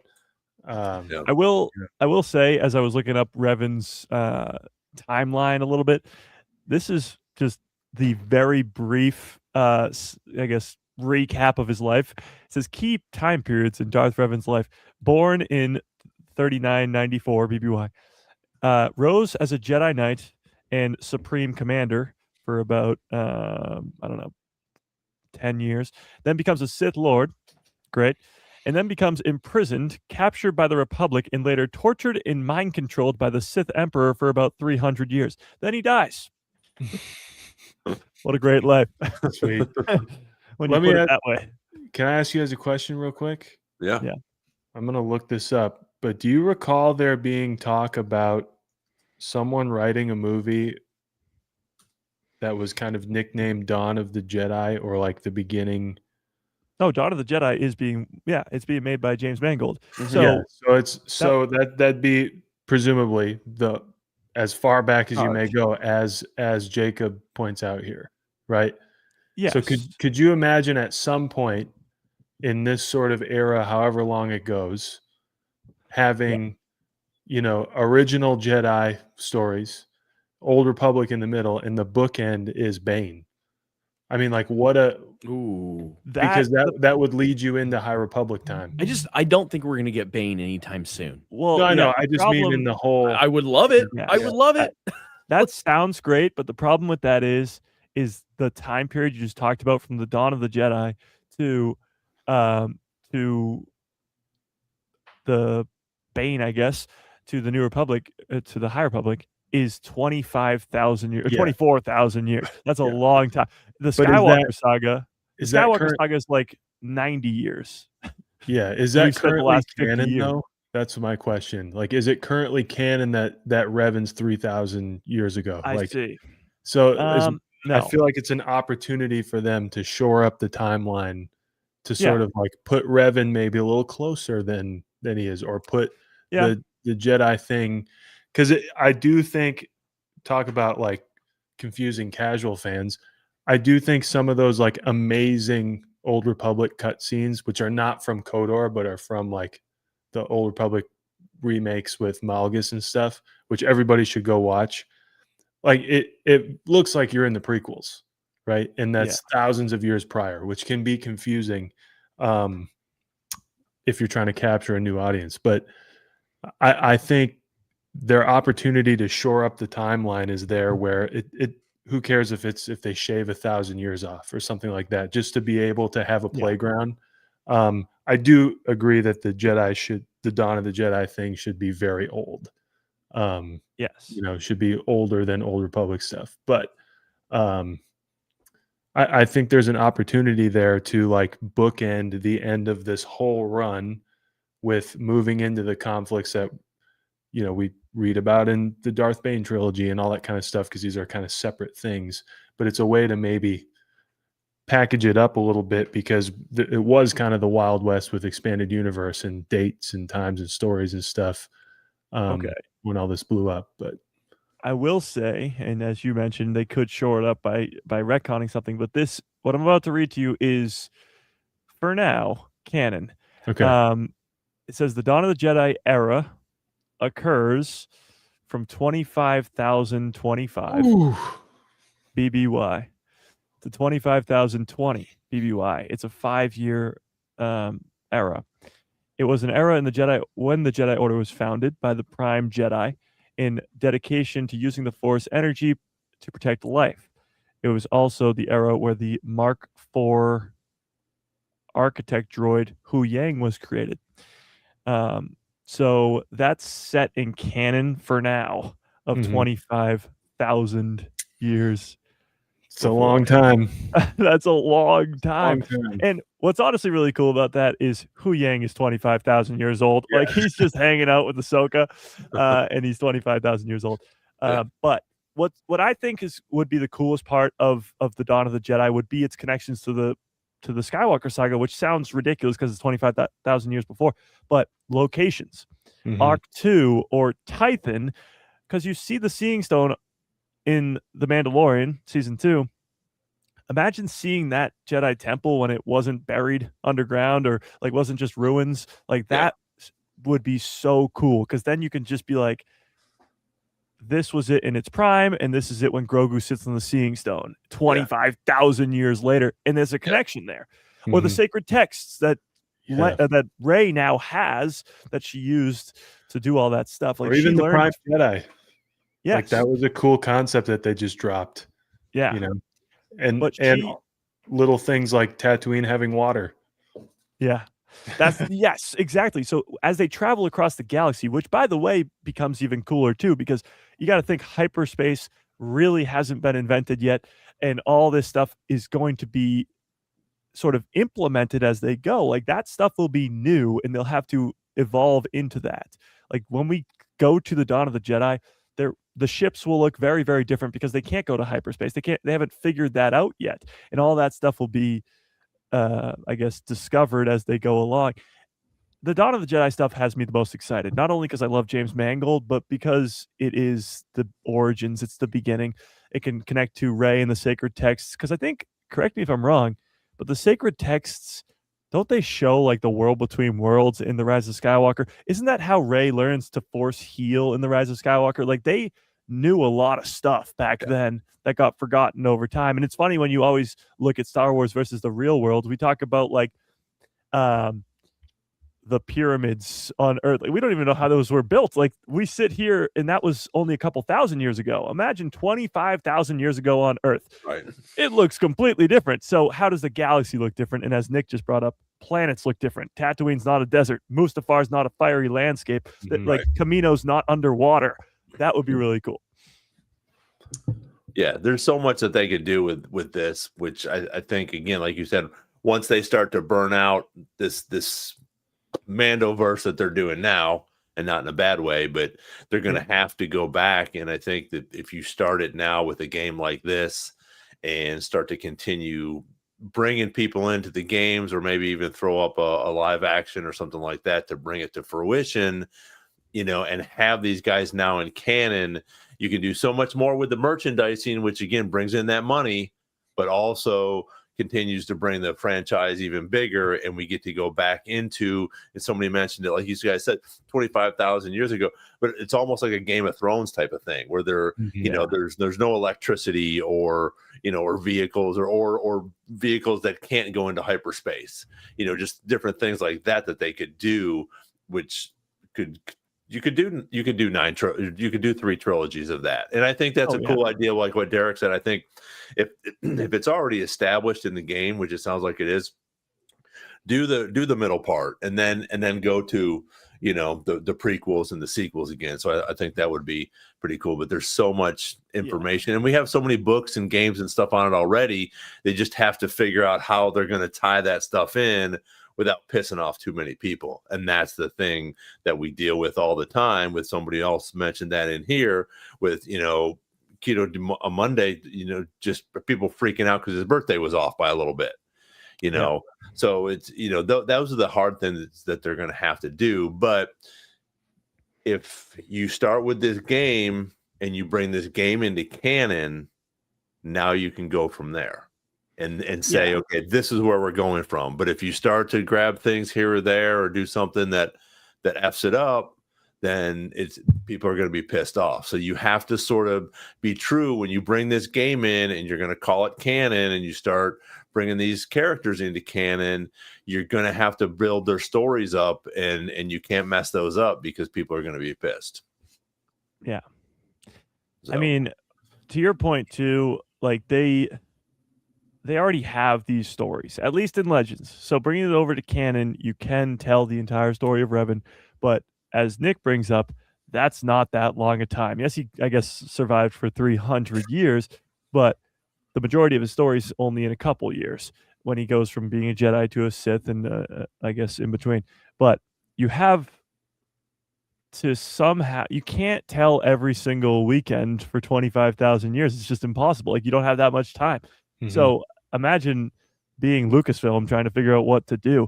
Now, announcing the Dawn of the Jedi movie 2 years ago was smart because that means they're thinking about doing things outside the timeline, and going back to the beginning is probably the best place to start. But imagine seeing just like the first Jedi and who, first of all, what actors play them, but who builds the first lightsabers, find the first kyber crystal, like wield the Force for the first time. Like, that stuff is just so intriguing to me. And as April brought up in the chat about the Game of Thrones thing, the Old Republic can work as the Game of Thrones. Different planets under control of different sort of, I guess, warlords, but different Sith lords and like different people with power. And it's not really anything like we see in the Skywalker saga with one united republic or empire or first order that has control of most of the galaxy. That's just not how it worked, because hyperspace wasn't that big of a thing, or wasn't as easy of a thing, and because there was so many more people that wanted power, because there were so many more Sith lords in the galaxy. Yeah. That's crazy. It is awesome. Yeah. Now that Derek's back, and I know we're already an hour and 20 minutes into this. I know Nick had some things that he wanted to talk about in reference to the Maul Shadow Lord. So I want to switch gears a little bit and let's rock and roll on that there, Mr. Nick.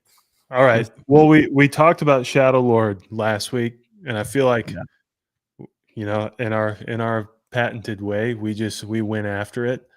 And so there were some questions. Love us. I know there were some questions that I felt like I was meaning to ask, and then I forgot about them. So I wrote them down. Nice. Right. And this is for the chat as well. And for those who may not know, I don't know how you wouldn't.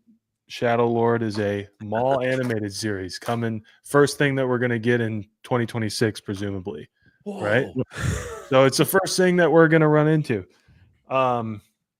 So I have a few questions I've been thinking about this week. They start pretty simple, and we'll go around, and then they get a little more in depth as we go. Sound good? Yep. And we want the chat to answer as well. Okay. So first question, how many seasons do you think it's going to run? We've talked about this before, but now we have concise things. So let's I'll get a poll going on here. Yeah, there we go. How many seasons do we think Shadow Lord's going to run? Ron, how about you start us off? I'm going to say 3 to 4. I think it'll be similar to the Bad Batch. I think they could go longer, and I would love it if they did. I'm like Mike. Maul's probably one of my top 10, maybe top 5. When he came out, and unfortunately we lost him in that first movie. But then as Clone Wars comes out and we see he's getting his own series, I'd love to see 5, 6, 7, like Clone Wars. I think I don't think it's going to be a lot of filler, but I think we're going to have a lot of cool things in this with Crimson Dawn and the underworld and what's going on. But I'd say probably three or four, like the Bad Batch. Give us a taste, bring us in. We already have an established character. We're going to establish a couple more characters, hopefully, maybe an apprentice for him, which I think would be cool. So that's going to give us enough time to, bring some of these new characters into fruition, tell their story, but also give more background on Maul, because it sounds like they're not going, from one end of the spectrum to the other with Maul. It's going to be a little bit of a time frame here, from the end of 3, right? They're going to do it from the end of 3 on, so we only have a few years to deal with until he, finds Kenobi and all that stuff. But I would say 3 to 4 for sure. Yeah, Max Rebo said you didn't include one. I made the poll, so if you don't like how I made the poll, that's okay, because otherwise I would have liked to have more options, but I had to put the 6, 7 in there. We take formal complaints. You can just email or them to informal. Yes, Informal. This is our complaint department. There you go. You almost wore all this water from my amazing mug, by the way. That is awesome. In terms of Maul seasons, it's kind of tough. I would love to say like 4 or 5 or maybe even 6. When you look at it, like Maul is such an important character. They did Rebels for 4 seasons. They did the Bad Batch for 3. It deserves at least 3, but I'm going to say 3 or 4. Yeah, I mean, you got to think about the time that unless there's huge time jumps, it's supposed to span, I assume, till Maul, where we see him on Malachor 5. That's like 18 years or 17 years after Order 66. So this show has to span across 17 years, which is not something that the Bad Batch does, not something that Rebels does, not something that the Clone Wars does. So I don't know how they will go at that. We haven't seen it before. So I'm hoping for 3 or 4, but I wouldn't be opposed to 5 or 6. Well, and from what I've watched in interviews, it looks like they've already shot 2.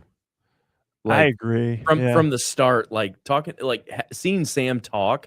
Yeah, they've already shot 2 seasons of it. Like 2 seasons are done.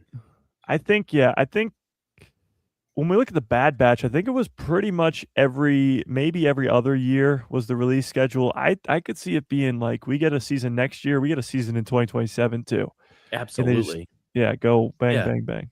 Was Bad Batch that far spread out? I thought it was it was 2021. I know the first season was. Oh, okay. It finished in 23, I think.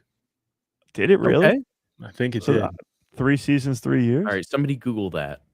If only we had a way of finding out. If only.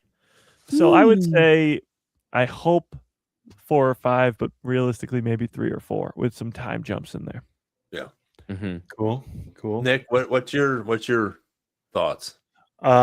Unfortunately, I'm half with Max Rebo, who's been getting kicked around in the comments right now. Oh, you monster.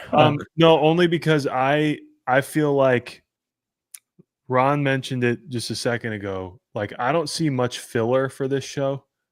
I think it's going to kick ass the whole way. And to me, depending on the episode count of one season and how they pace it and what the story really is about, I think it could be like a combination of the Bad Batch and Tales. Where it's not. I don't think it's going to be like Clone Wars or Rebels where it goes long. And if it does, I'm either 1 season or 3 seasons. Nothing else, no more. Not 2. I don't think there's going to just be 2. Yeah, I think if there's 2, there's going to be 3. Yeah, and that's where I'm.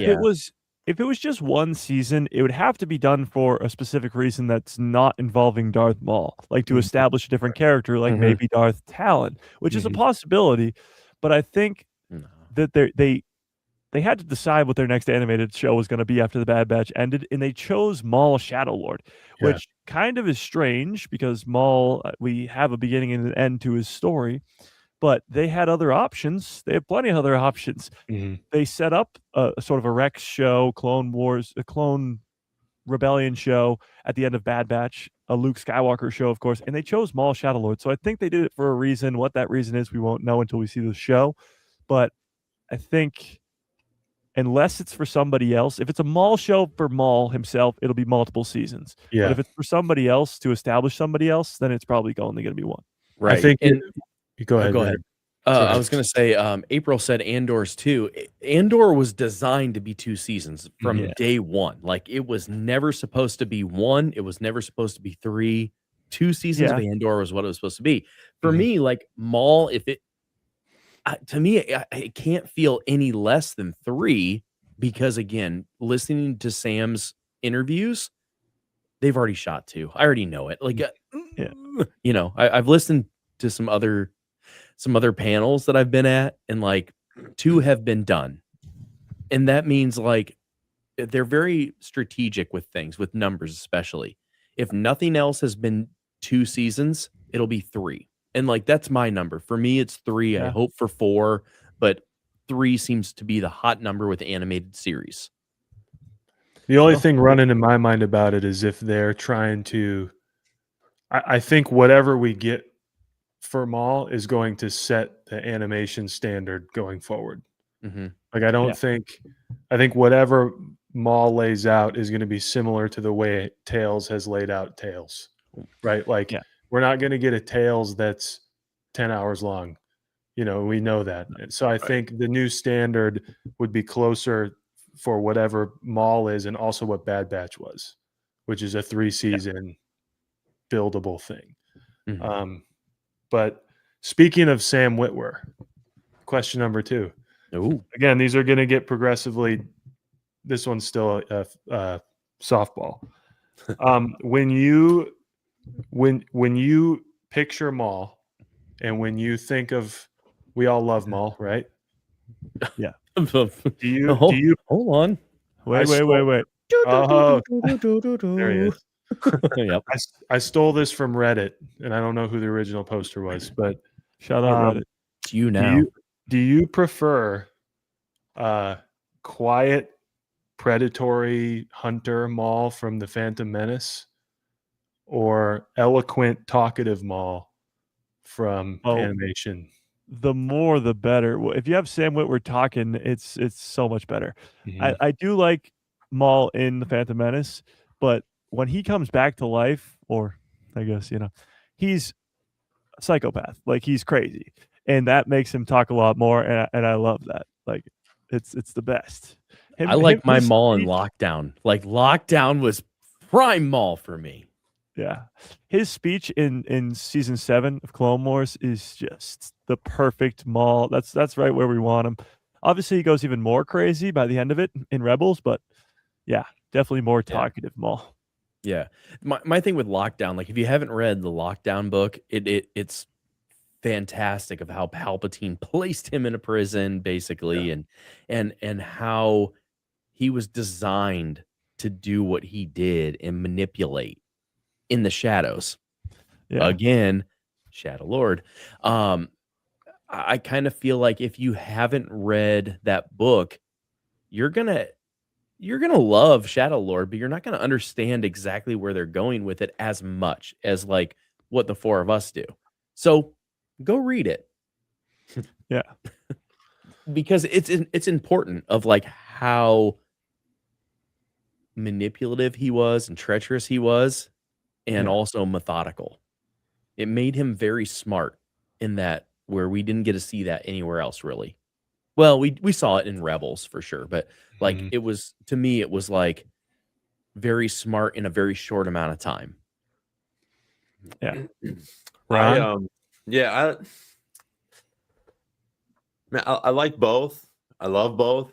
I really do like the sneaky, less talkative Maul in the Phantom Menace.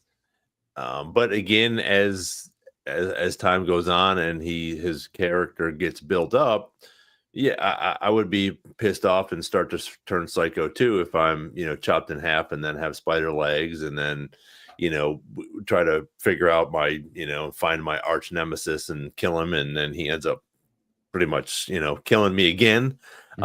So I think it's just I don't know. I like both. I think Sam does a fantastic job. I'm not taking anything away from Sam. I'm so excited about this Maul series. I think it's going to be great.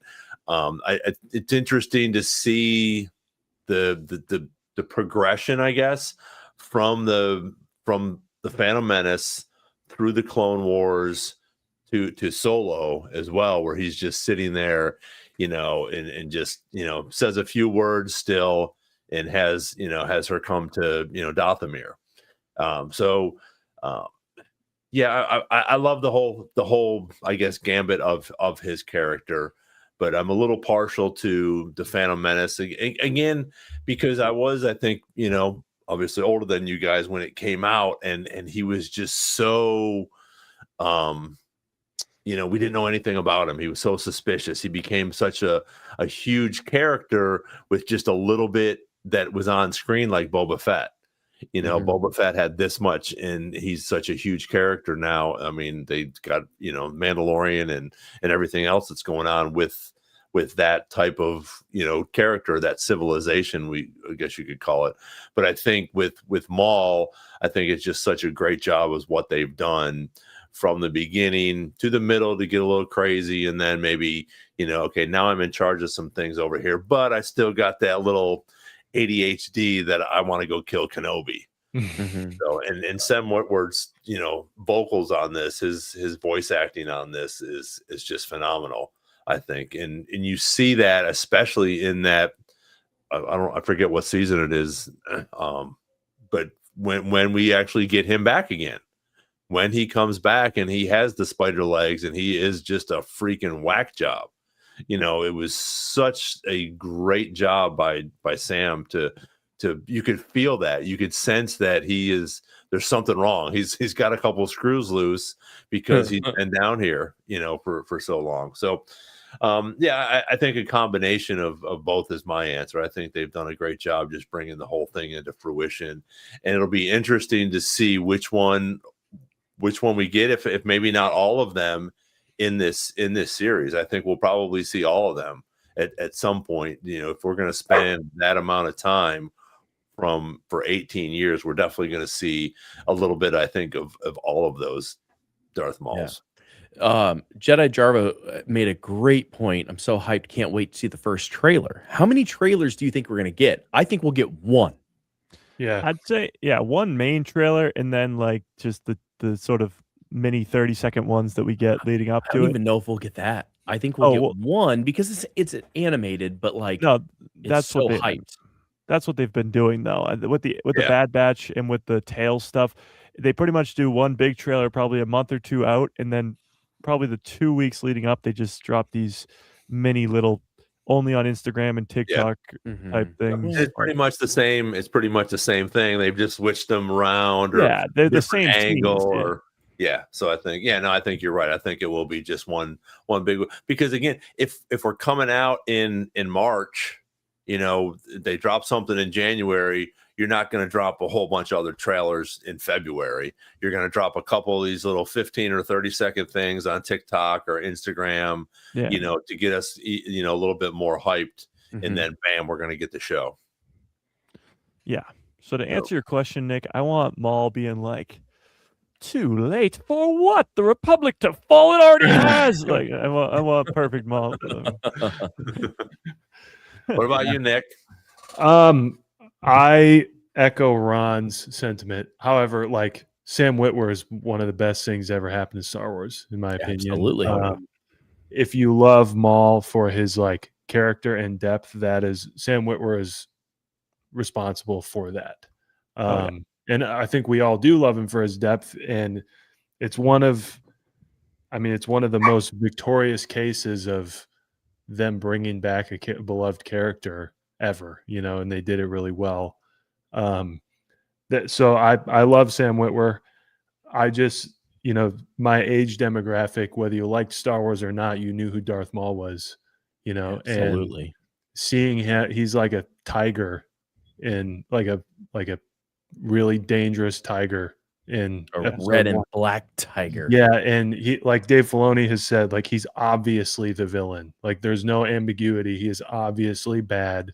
This is obviously not good when you see him on the screen. Like when he's like getting the probe droids out of the ship and doing the thing with the binoculars, you're like, this guy is bad news and he is hunting. He is like that kind of thing. Just like, I don't know. That's what I think of when I think of Darth Maul. And then I'm glad that we have the new thing. So I thought that was an interesting question I came across, because when I think of Maul's story, I think of Sam Witwer. But when I think of Maul, I think of big ass robes, scary, and silent killer, you know? Yeah. But, you know, I do think it's just two different characters, or not two different characters, but two different versions of the character before and after he gets chopped in half. Exactly. And that I do remember that was like the top comment on the Reddit post was like, the Maul that we see in Clone Wars is deranged, and then kind of gets it back, but not really. Like they're probably most likely two separate characters in a way. So leads me to my next question about when we see him. We already kind of answered it.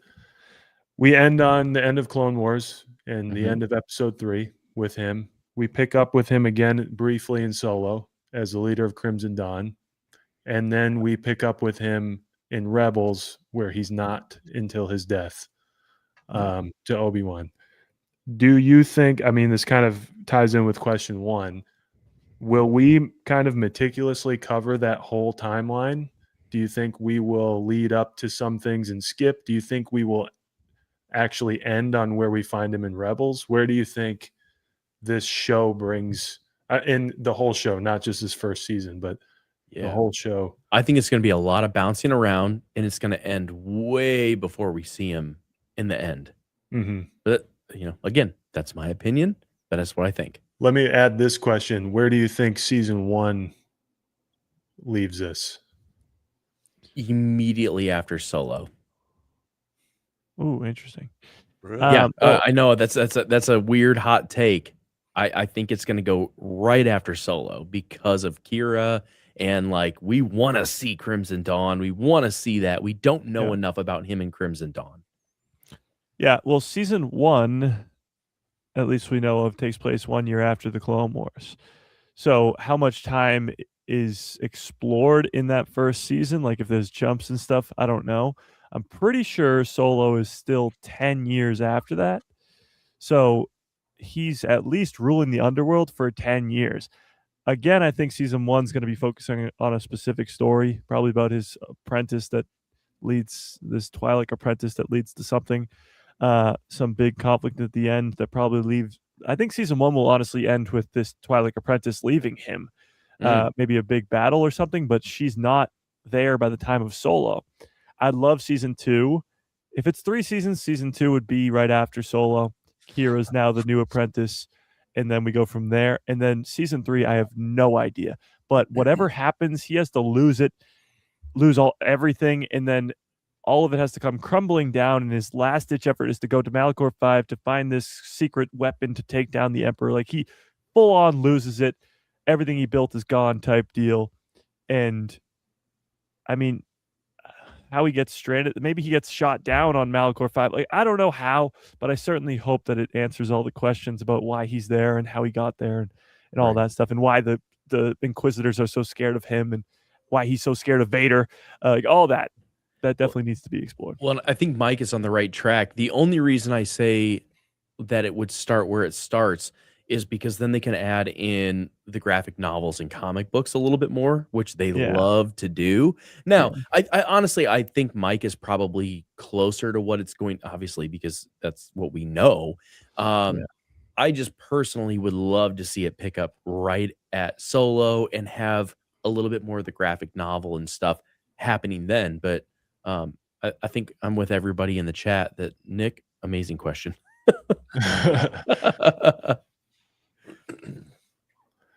What about Ron? Ron, what do you think about this? I have mixed feelings. First off, I'm not sure.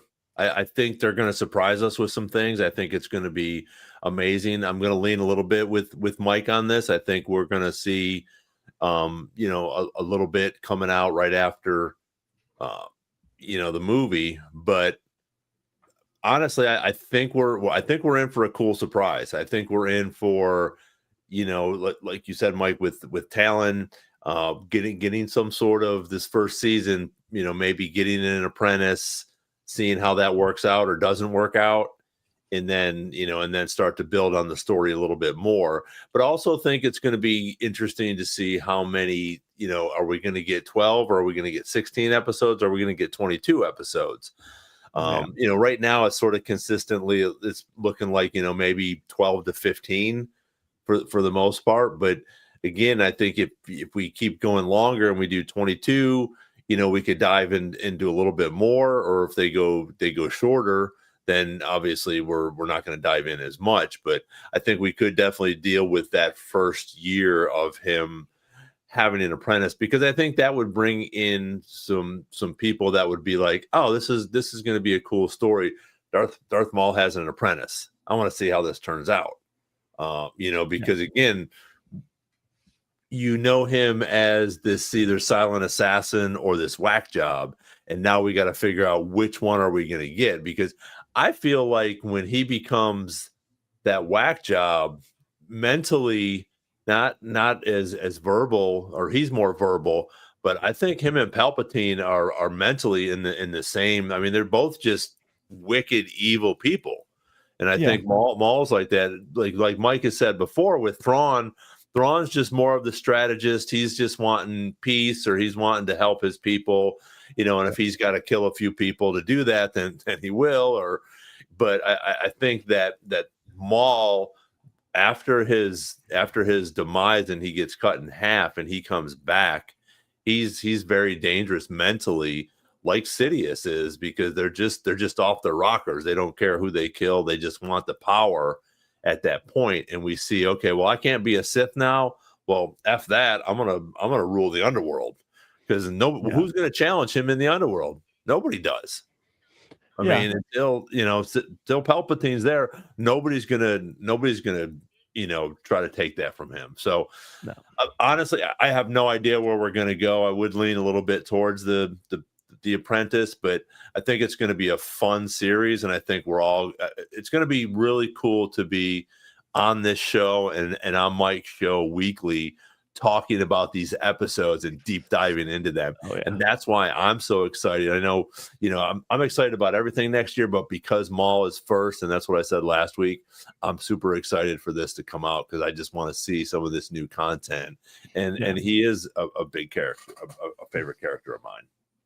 And as you said that, like, you're talking 1 year after Order 66, it's kind of a time period that's not unexplored. Solo is 10 years later. Kenobi is 10 years later.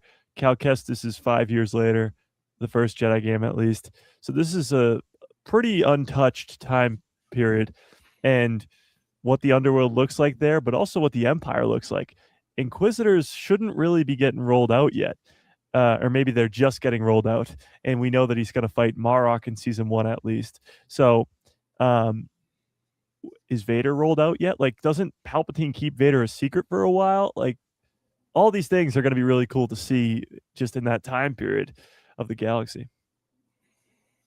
Excellent answers. Yeah, and I want to touch on that real quick. I think. Maybe I'm wrong, but I know you're reading Master of Evil, but I don't think Palpatine keeps him, you know, too close for too long, because he's out doing, and maybe not even Palpatine. I mean, he's out on his own pretty much on this. Not to spoil anything, but in the novel he is. But you know, what year is that? That's sort of my question. That's what the Master of Evil. Yeah, and that's pretty much quick. right after. Yeah, it's quick, because I'm 3/4 the way through the audiobook. Yeah, I think it's like right after. He unleashes him he unleashes him pretty shortly after, and has him openly murder all of the officers he doesn't like in front of all the rest of the officers, and says, an order from him is an order from me. Yep. Which happens in a comic, not Master of Evil. So right. that's yeah. But Yeah. All right. What's the next one? All right. This is the These are most good. dense. This is the most dense one. So I'm gonna get some more gum here for a second. Oh boy, here we go. This was what sparked the questions, and I forgot to bring it up last time. Yee. So I made an observation, and I'm sure somewhere on the internet, someone has probably talked about it. Maybe even Mike on your show. I apologize. I'm not trying to steal this from anybody. I just so everyone knows, I drive a van all day for my job, so like I think about these things. But I had an observation. So one observation that we have made on this show, and I'm going to position ourselves here. This is what you told us not to look at. Oh, Yeah. Oh boy. Is what you guys have already touched on, that there is presumably a student in the making, very similar to Darth Talon, which is an expanded universe character. In this leaked trailer that we've all seen, there's a young Twi'lek person, female, right? Yeah. Young Twi'lek female, who we're presuming is a student, sort of master apprentice relationship for Maul, to like further develop his character in a way we haven't seen it before. That's kind of where we think it's going, right? Yeah. Exhibit B, Maul's first Jedi kill is a Twi'lek Padawan Jedi. Huh.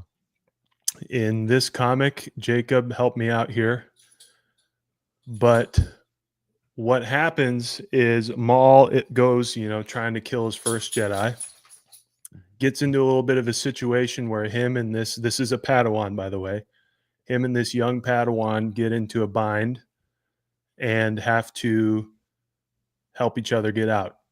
And then they fight. And in the middle of this whole thing, Maul gets pretty conflicted because he starts to respect her a little bit. And in his mind, he hates him. He hates the Jedi, everything. And he's horrified that he has any reverence for this person. And because he's horrified of his respect for her, he almost loses. And so then he kind of digs deep and he kills her. It's his first Jedi he's ever killed. He feels totally fulfilled, right? But he's conflicted about it. Yeah. So I think that's an interesting kind of push point for Maul now that we have a female Twi'lek, prospective student that might ring alarm bells for him briefly. But it presents an opportunity because obviously we're thinking that this, Darth Talon-esque character is there to deepen Maul's story. In which case, I think it's an opportunity to bring something like that up. So the question that I'm wondering from you guys is, how much Darth Maul time are we going to get references or even flashbacks or information from before the Phantom Menace for him? Because we talked about earlier, the two versions of him, the Phantom Menace version and the Sam Witwer version, might be kind of two different people. But we don't really have a whole lot of codified information other than these kinds of comics. We have Lockdown. We have these Legends novels and comics that give a lot of information but are not made canon yet. It's a good opportunity to sort of like codify whatever Maul's story is. So I guess the question is, what is the likelihood that we get some prequel trilogy Maul information or references or, things? Yeah, I mean, I don't think it'll be flashbacks, but information definitely. I mean, you'll get a lot of, especially his training with Palpatine, because even in Clone Wars 7, he's trying to get Ahsoka to join him because he knows Palpatine's plan. So now in the aftermath of that, what does he think of Palpatine and his former master? And there's that time period between season 5 and 7 where he's being tortured by Palpatine on the regular, and it's not until the Mandalorians come and save him. But I think you'll get more reference to his relationship with Palpatine. I don't know about like his missions before or anything of that sort. I mean, I'd love it, but maybe just slight references here or there. Like, for example, in Rebels, when Kanan is just sort of mentioning his time with the Jedi or what happened and all that, like stuff like that, but nothing too specific. I don't think. I don't think he'd bring up the fact that his first Jedi kill was a Twi'lek. Maybe, but I don't know. Derek? I don't even know. Like, honestly, I'm just kind of like, I feel like we're going to be so much later in the timeline where it's like, I don't know. I don't think we're going to see it. Yeah, I don't really know if his past matters that much to him anymore, type deal too. Right. That's kind of where I'm at with it. I think it's awesome. I mean, I'll take any Maul content I can get. And I think it's an interesting concept, but I just think they're going to push it later in the timeline of seeing him way more like sinister and methodical versus as emotional.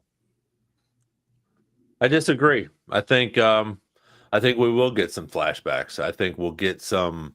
I think they're going to try to build on that story so that we have an idea, because I don't think the normie fans have read the books.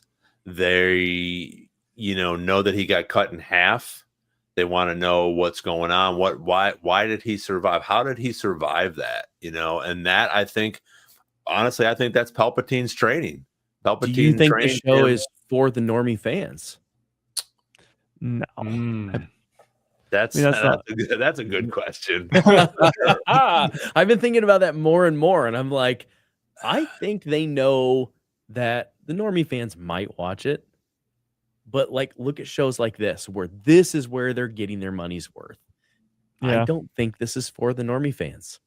I really don't. I don't think so either. I think, I would agree with that, but I also think that they're going to do a good enough job, and they're going to have to answer questions that some of the normie fans want to know. So that's why I think we're going to get flashbacks. We're going to get some of his training with Palpatine, I think, which again, for us, I think would be mind blowing. I would love to see him train with Palpatine. Do you think we'll get Ian as a voice in that, or what do you think? Do I think what? I'm sorry. We'll get Ian McDiarmid on that, or I don't think we will. I don't know. I mean, he might. Does he act? Is he the voice actor for the sometimes? Yeah. So he was. Sam Witwer also does a very good Palpatine. Okay. Yeah. So again, Sam's incredible. I mean, you could have. So now you only got to pay one guy, to do both voices. So I think we could get. I don't think we would get him. Maybe that would be really cool for fans like us. But I think you're better off, and I think the more likely probability is going to be Sam or somebody else doing his voice. But I think that for the normie fans, which maybe this is not for, but the normie ones that are going to watch it are going to want to watch. We're going to want to know some of these answers, and I think we're going to get some flashbacks to even the. I don't even what's the time frame that he's down there in that pile of junk before he gets when he gets his spider legs. Mm-hmm. I think we're going to see we'll see some of that as well. I don't think it's going to be whole episodes on it or anything like that, but I think that we're going to definitely get some information and some cool flashbacks, because I think that's going to be I forget what we call it, but for the fans, for people like us, they're going to throw that, because I don't know. I freak out if I see or when I see some old stuff of a younger Palpatine teaching Maul or just doing something like that, torturing him. Not even teaching, just whatever it is. Because again, that's why I think that's a big reason why he survived, because of Palpatine's teachings and torturing and all that shit. He survived, and he got a little mental, but he's still around, and I think we're going to want to see that, and I think other people will want to see that, and I think it will relate to his training as an apprentice as well, because if he's training an apprentice, he's going to look back on some of his training, I think. Yeah, that's a good point too. You also got to bring up that when Maul was being trained by Palpatine, Plagueis was still alive. Oh, I mean, I doubt we'll see him, but it would be great. That would be at least a mention. A mention. Yeah. Oh, Nick. Yeah, I'm with Ron. I don't know if flashbacks are going to happen. I'm kind of one way or the other about flashbacks. I think references are almost a guarantee for a few reasons. One is because of the, if it turns out that we're correct and that most of the people like us are correct, this is like a pseudo Darth Talon character that he is going to have under his wing, but in some degree. And I think that his past and his training and his understanding of the Force and his understanding of the universe will come out, and we already know it, but he's an ensemble character when we have heard it from him. He is now the character. He's got a lot more time on the screen than we're used to him having, and he ended up getting quite a bit as the Clone Wars progress and as Rebels progress. So I would say I would agree with you, Mike, and you, Derek, if he was like a character in some other show. But we're going to have all this time, presumably. I mean, the show's named after him. I think we're going to get a little deeper into his character than we already are, which I feel like we've gotten pretty deep on a character that barely spoke in the movie. And I don't know if it's going to be training. I don't know if it's going to be his philosophy. I think in between him accomplishing things and setting himself up for where we see him in Solo and Rebels, I think we'll get this sort of personal thing where we'll know what he's dealing with and where he's coming from, especially if he's training somebody. I also think that we've mentioned that sometimes these animated shows tee up something that's coming in live action. And I think one of the things they're teeing up with Maul Shadow Lord is Dathomir for when we go to Ahsoka. Yeah, I mean, I think that 100%. Almost a guarantee. And I think that's one of the things. And I think with that will come even more context to what Dathomir means to him, what it is, where it's at that time. And then if you're going to factor in his past, like this would be an opportunity to sort of unite the legends and canon versions of how he was taken, and sort of codify whatever this deal was between Darth Sidious and Mother Talzin, and this kind of thing that's been up in the air for a while. I think it definitely informs Maul's rage all the time. His training with Palpatine definitely informs his rage, and now his rivalry with him. So do I think the whole show will be about Maul's past? No.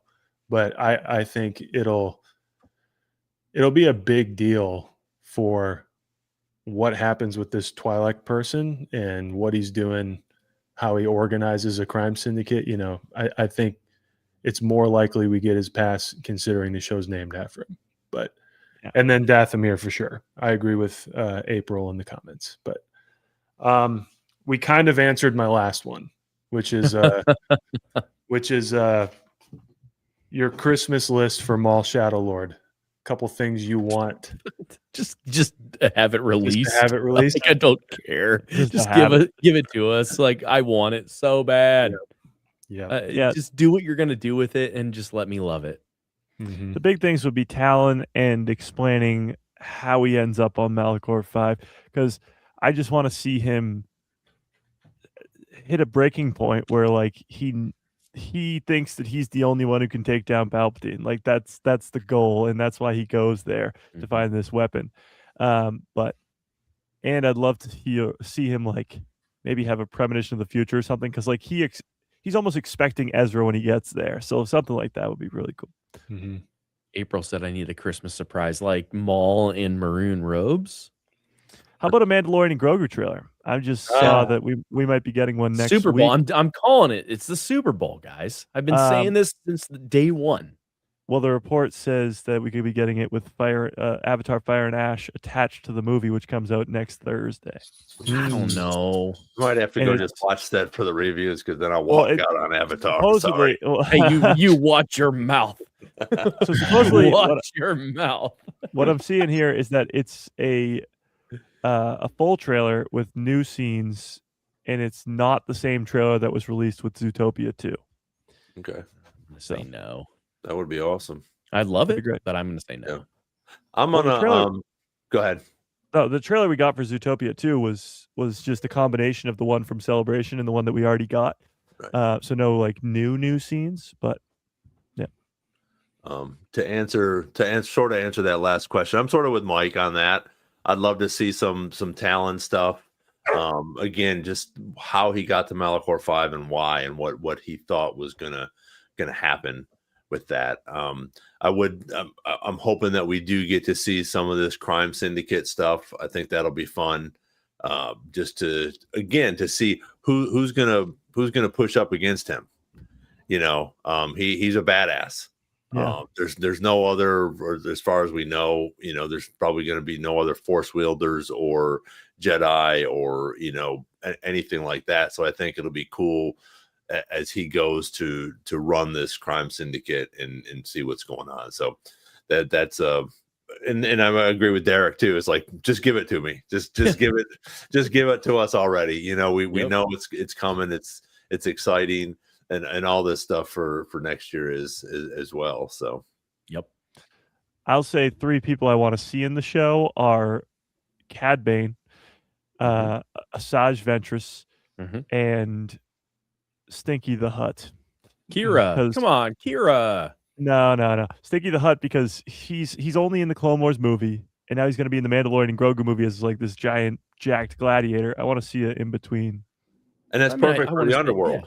Yeah, I mean, we're gonna see a Hutts. Yeah, I'm not saying no. I just want to see Kira too. Oh, and Kira, sure. Thank 4. You. Yeah, not having Stinky. Well, you'll definitely with season 1 you won't have Kira, but season 1 you'll have Dryden Voss, which is a very cool character that you'll get more of him. Yeah. So you think? No. It's going to be interesting. What if I just caught a neon green ball? I know. My dog is an absolute monster tonight. She's ripped my computer off. She's like made me go outside. She is just... We'll have to. All right. So anybody else that's on here tonight, if there's somebody new next time and we do that, you can't spoil the surprise. And we'll set that up beforehand. And one of us will throw something. Nick will catch it and throw it to Derek. And Derek will catch it and throw it to Mike. Here it is. This is Blaine's Farm and Fleet. Hey, Blaine's Farm and Fleet, why don't you sponsor us? Because I'm always going, shing. Sometimes I like get it off the camera and you see me like doing this. There you go. Yeah, don't a couple of us have this? Yeah, I have that one. Yep. It to each other. But I think I'm the only one that has this, because this is from Yeah, Galaxy's Edge. This is from awesome. Oga's Cantina. You had to spend $60 on one drink to get it. Wow. And it's worth it. And water tastes fantastic out of it. I mean, it looks badass, especially with the Mythosaur coming eventually. Yeah. Oh, for sure. Beep, beep, beep, beep, beep. For sure. Is that it, Nick? That's it. That was pretty cool. I appreciate that. Was fun. That was a fun and I think informative, and obviously everybody in the chat enjoyed it as well. And I want to thank you guys for hanging out with us. I mean, we're over 2 hours, and it went by fast, And I know we got off on a couple of different tangents, and there's some, like Mike, I'm sure you'll talk about that tomorrow, the possible trailer and all this other new stuff that's coming out. So again, if you guys haven't already, make sure you check Mike's A Guy Who Loves Star Wars podcast out Thursdays, Saturdays, and Tuesdays. Always a good time, and he's always got the goods for all the new stuff coming out. I do want to leave on this note, and I'm gonna make this prediction because I'm in the middle of watching a couple different things at this point, and we can talk about it next week or whenever. But because I'm still watching some of the movie or the gaming stuff, I'm predicting Marin and Cal Kestis in Ahsoka season 2. Whoa! I've been saying this for a long time. Come on, man. Don't take my thunder. It's happening. I think after we see Mandalorian and Grogu, I think because of the Dathomir stuff that I've seeing and watching, and I know you guys have all played the games and all that stuff, but I think that we're going to get a little bit of that, and we can discuss it. And because again, I know, but it's 10 o'clock here for me too, because I'm in Eastern with Mike tonight. You just had to do oh, that yeah. with Alex Kestis. I'm ready to go another hour, bro. Max says no way. But again, thank you guys so much. I mean, for you guys to hang out and talk with us, and I know Mike appreciates it too when you get on his podcast, just to sit here and pick our podcasts and engage with us for 2 hours and talk about things that we love about Star Wars and what George Lucas has brought to us. It means so much to me. I know it means so much to these other three guys as well. So again, thank you guys for hanging out for 2 hours and almost 10 minutes with us talking about Star Wars. Next Wednesday we will be here. Let Derek know if you want that shirt. We'll get Derek Darth Jar Jar, baby, to make you a Darth Jar Jar shirt.